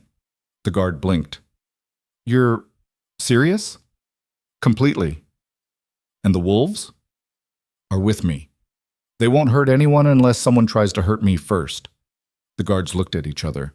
One of them disappeared inside. After what felt like an eternity, he returned with an older man in elaborate robes. "I'm Magistrate Aldrich," the man said. His eyes traveled over Rowan, the wolves, the group behind her, and finally settled on Marcus in the wagon. "And you are?" "Rowan Hale, daughter of Thomas Hale, who was falsely accused and executed by Lord Voss 17 years ago." Something flickered in the magistrate's eyes. Recognition? Interest? "Those are serious claims." "I have serious evidence." Rowan gestured to her companions. "Witnesses from the northern settlement he burned. Physical proof of his attacks. And him." She pointed at Marcus. "His son, who led those attacks." Magistrate Aldrich studied her for a long moment. Then he smiled slightly. "Well then," he said, "I suppose we should discuss this inside. Though I'm afraid the wolves will have to wait out here." "They stay with me," Rowan said firmly. "That's not—" The alpha moved forward slightly. Not aggressive, just present. The magistrate's eyes widened. "I see. Well, this is certainly unprecedented." He paused. Very well, but they remain calm, or this ends immediately. Understood? Understood. They followed him inside into halls of power Rowan had never imagined she'd see, into the place where her fate and Voss's would be decided. The hearing lasted 3 days. Rowan told her story from the beginning. The banishment, the lake, the wolves, the cave, Marcus's pursuit, the burned settlement. Finn, Kira, and the others backed her up with their own accounts. Marcus denied everything, called her a liar, a witch, claimed the wolves had killed people and she'd simply covered it up. But then the magistrate brought in other witnesses. People from Greystone who'd traveled to the capital. People who'd seen the lake, seen Voss order her thrown onto the ice. They hadn't spoken up before, hadn't defended her. But now, faced with a magistrate instead of Lord Voss, they told the truth. On the 3rd day, Magistrate Aldrich rendered his judgment. Lord Calder Voss is hereby stripped of his title and lands, pending a formal investigation into the charges brought against him. Marcus Voss is remanded to custody until such investigation is complete. And Rowan Hale, he paused, is cleared of all charges and declared a free citizen of this realm. The room erupted. Rowan stood frozen, unable to process what she'd just heard. She'd won. Against all odds, against a system designed to protect people like Voss, she'd actually won. Outside the magistrate's hall, a crowd had gathered, thousands of people, waiting to hear the verdict. When Rowan emerged with the pack at her side, they erupted in cheers. Not everyone. There were still plenty of angry faces, plenty of people who saw her as dangerous or unnatural. But enough cheered, enough celebrated, enough to show that something had shifted.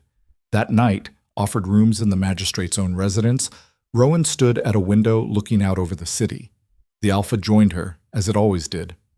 "We did it," she whispered. "We actually did it." The wolf huffed, that familiar, almost exasperated sound. "Of course we did." Rowan smiled and rested her hand on its head. Now what? The question hung in the air, unanswered.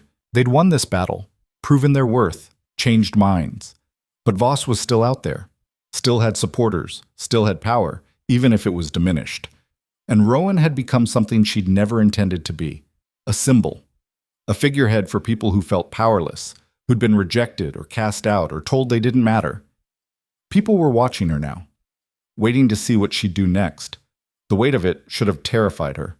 Instead, standing there with the pack around her, with friends who'd risked everything to help her, with justice finally, impossibly, served. She felt ready for whatever came next, for whatever she had to become. The girl who'd been thrown away had proven she was worth saving. Now she just had to figure out what to do with that second chance. The answer came 3 weeks later in the form of a messenger from Greystone. Rowan was in the magistrate's garden, watching Ash play with 2 of the city children who'd gotten brave enough to approach the wolves. Their laughter filled the air, a sound she'd never thought she'd hear directed at her pack. "Miss Hale?" The messenger was young, nervous, his eyes darting to the wolves. "I have a message from Greystone Village." Rowan's stomach tightened. "What is it?" He handed her a sealed letter. They're asking you to come back." The words didn't make sense. "What?" "The village council. They want to meet with you. They said..." He swallowed. "They said things have changed since you left." Rowan broke the seal and read. The letter was signed by names she recognized, the baker, the smith, the elder who'd stood beside Voss at the lake. They were requesting her presence at a formal council meeting. To discuss, the letter said carefully, matters of community welfare and future governance. "They want me to come back," she said aloud, still not quite believing it. "After everything." "Will you go?" Finn asked. He'd been sitting nearby, whittling a piece of wood into something that might eventually be a bird. "I don't know." Rowan folded the letter. "It could be a trap. Voss still has supporters there. Voss is in a cell here, waiting trial. And his son is in the one next to him." Finn set down his knife. "Maybe they genuinely want to talk. Or maybe they want to finish what they started." The Alpha, who'd been dozing in a patch of sunlight, raised its head and looked at her. There was something in its eyes. Not quite encouragement, not quite challenge. More like, your choice. But make one. Rowan looked at the letter again, at the names. at the words that might be genuine or might be poison wrapped in politeness. "I'll go," she said finally, "but on my terms." She sent the messenger back with conditions. The meeting would be public, not private. It would be held in the village square where everyone could see and hear, and she would bring witnesses, Finn, Kira, and 2 others from the burned settlement, people who could testify if this turned into another trial. And of course, she'd bring the pack. The magistrate tried to talk her out of it.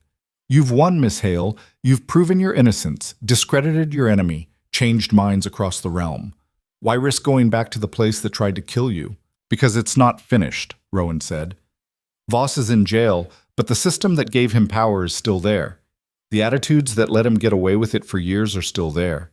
If I don't face them, if I don't try to change them—" She shook her head. "Then none of this meant anything. You're one girl. I'm one girl who survived execution and brought down a lord. That counts for something." The magistrate smiled slightly. "Yes, I suppose it does." He paused.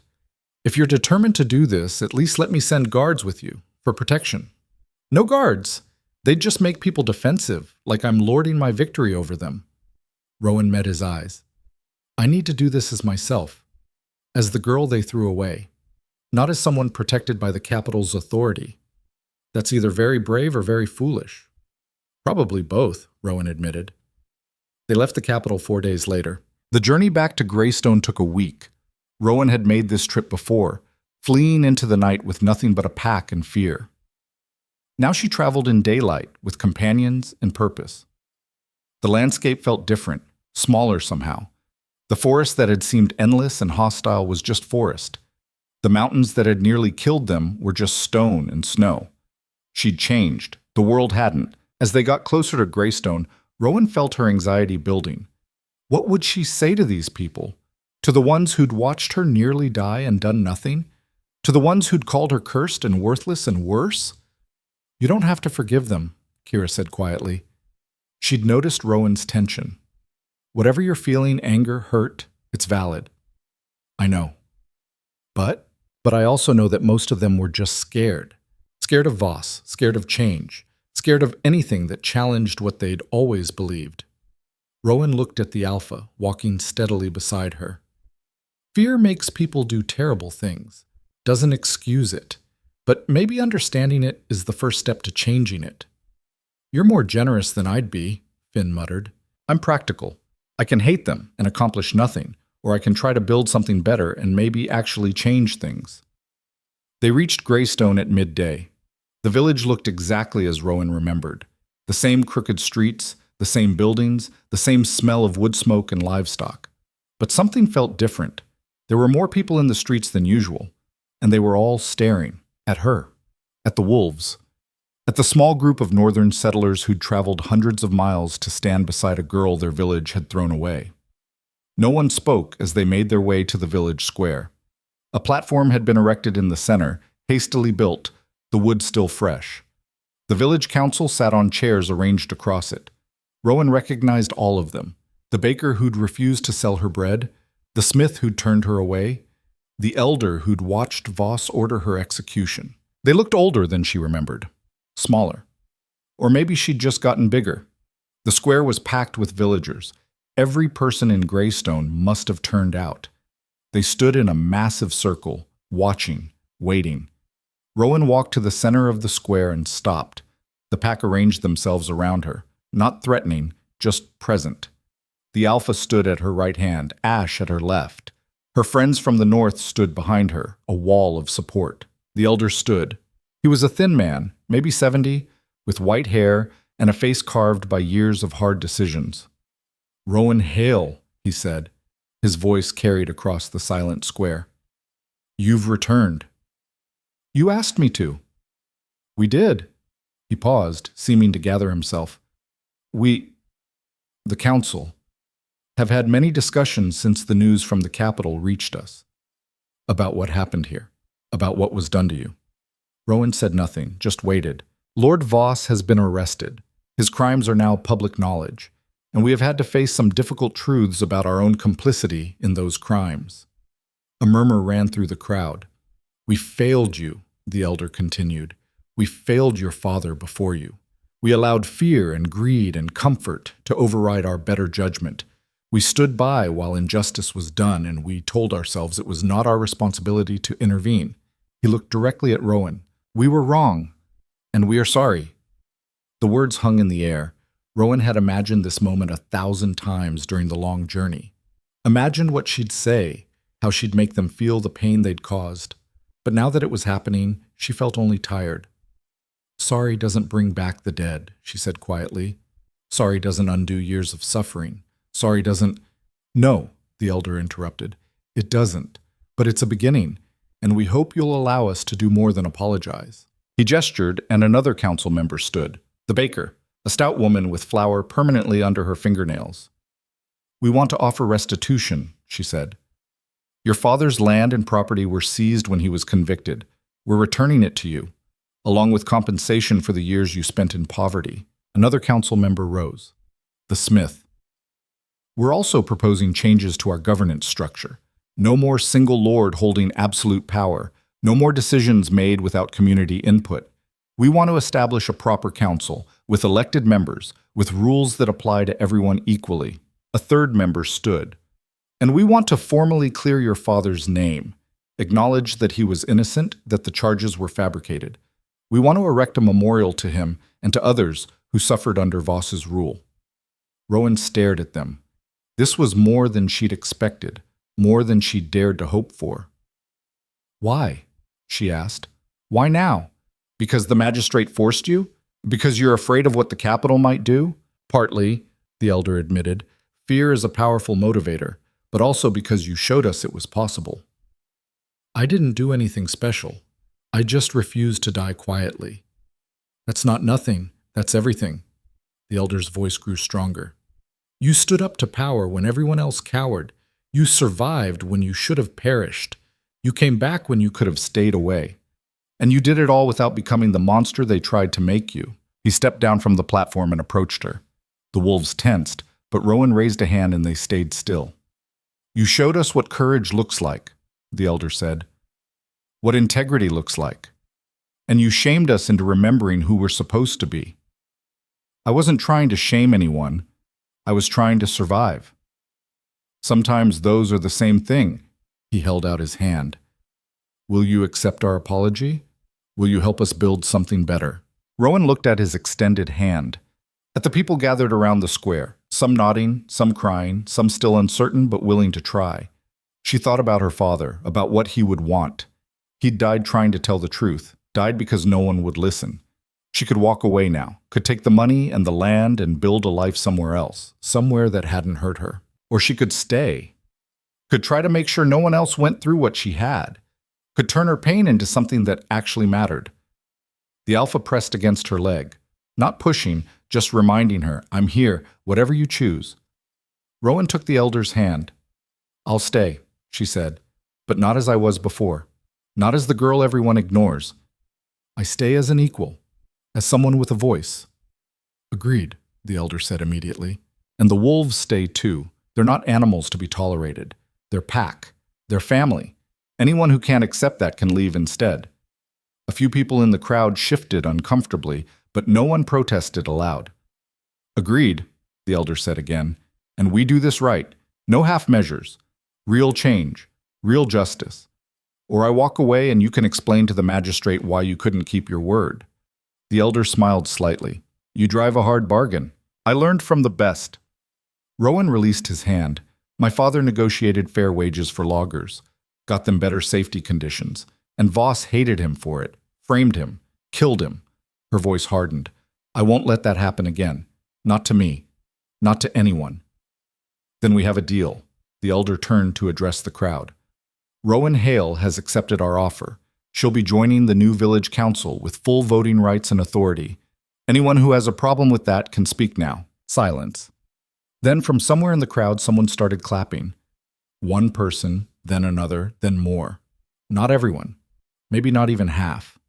But enough. Enough to show that change was possible. The meeting lasted another hour. Details were worked out, plans were made. Rowan would move back into her father's old house, the one she'd been born in, before Voss seized it. She'd have a seat on the council. She'd helped draft the new governance charter. And the pack would have official status as protectors of the village. Not guards, Rowan insisted on that distinction. Protectors. Partners.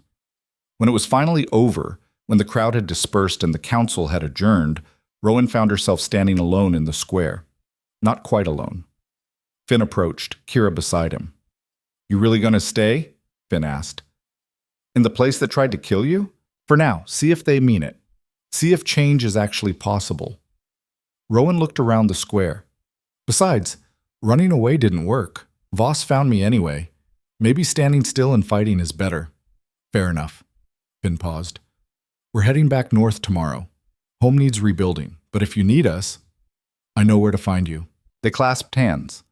Finn, then Kira, then the others. People who'd risked everything for someone they barely knew. People who'd proven that family wasn't about blood or proximity. It was about choice. When they left, Rowan walked to what had been her father's house. It was bigger than she remembered. 2 rooms, a real fireplace, windows that actually closed. Someone had cleaned it recently. The floors were swept, the fireplace laid with wood ready to light. The council's doing, probably. Their way of making amends. Rowan set her pack down and looked around. This was hers now.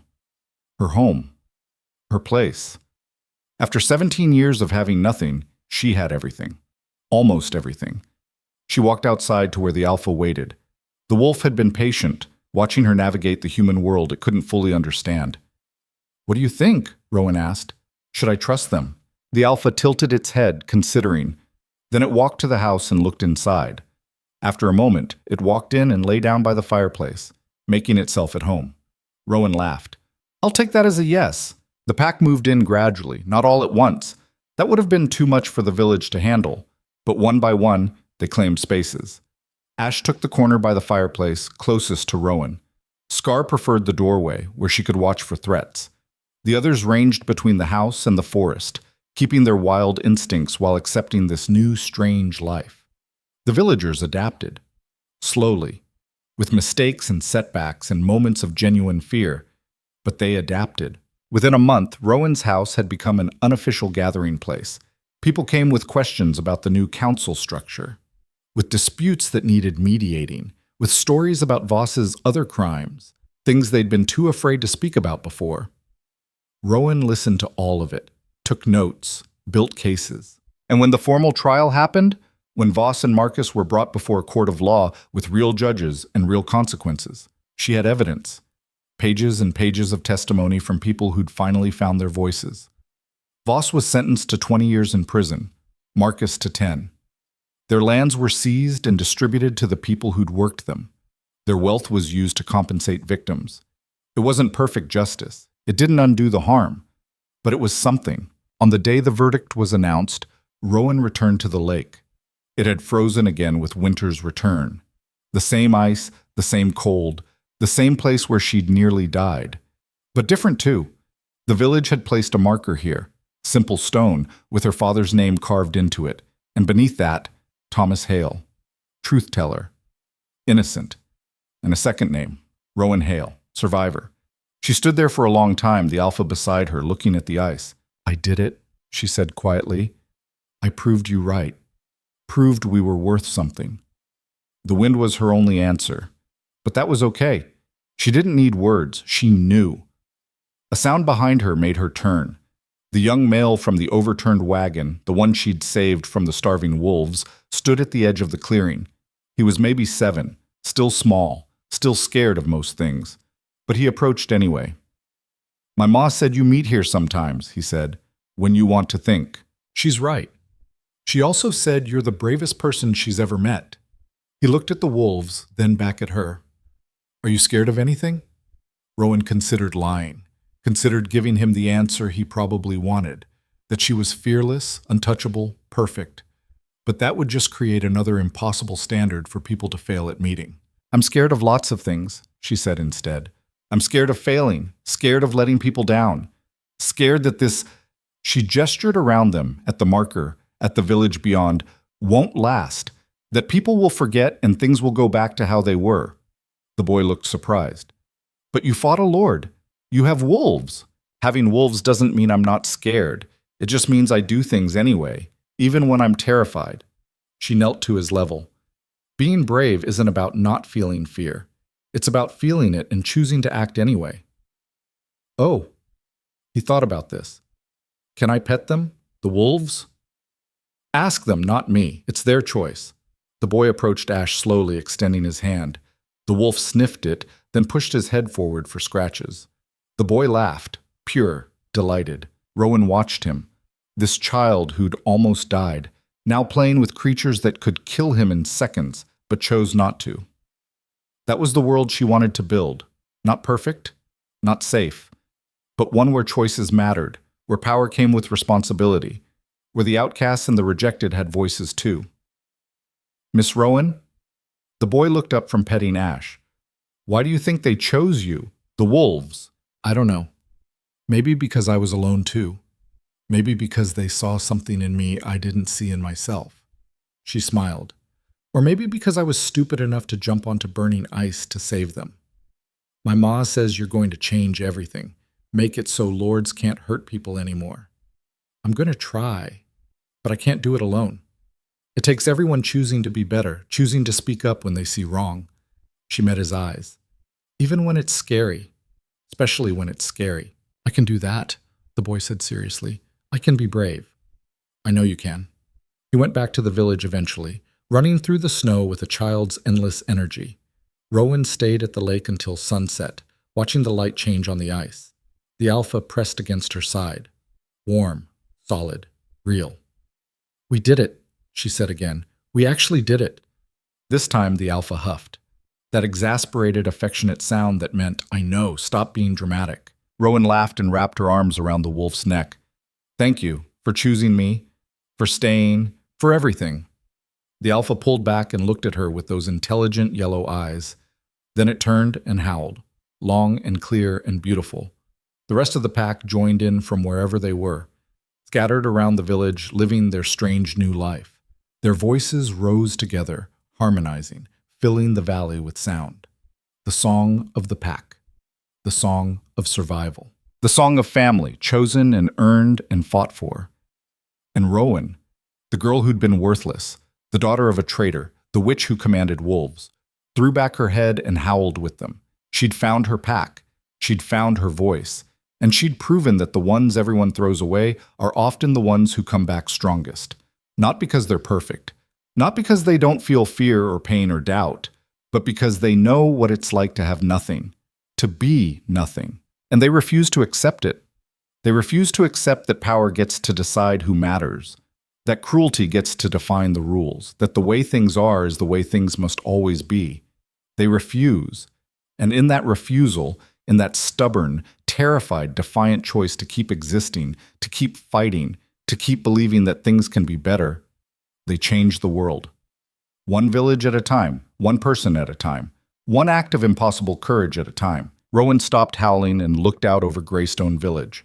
Her village now, her home. It wasn't perfect. There was still prejudice, still fear, still people who resented the changes, but it was better, and it would keep getting better. Because she was here, because the pack was here, because people were learning that the hierarchy they'd accepted wasn't natural or inevitable. It was just what they'd chosen to believe, and they could choose differently. That's what freedom was. Not the absence of fear, not the absence of struggle, but the choice to define yourself instead of letting others do it for you.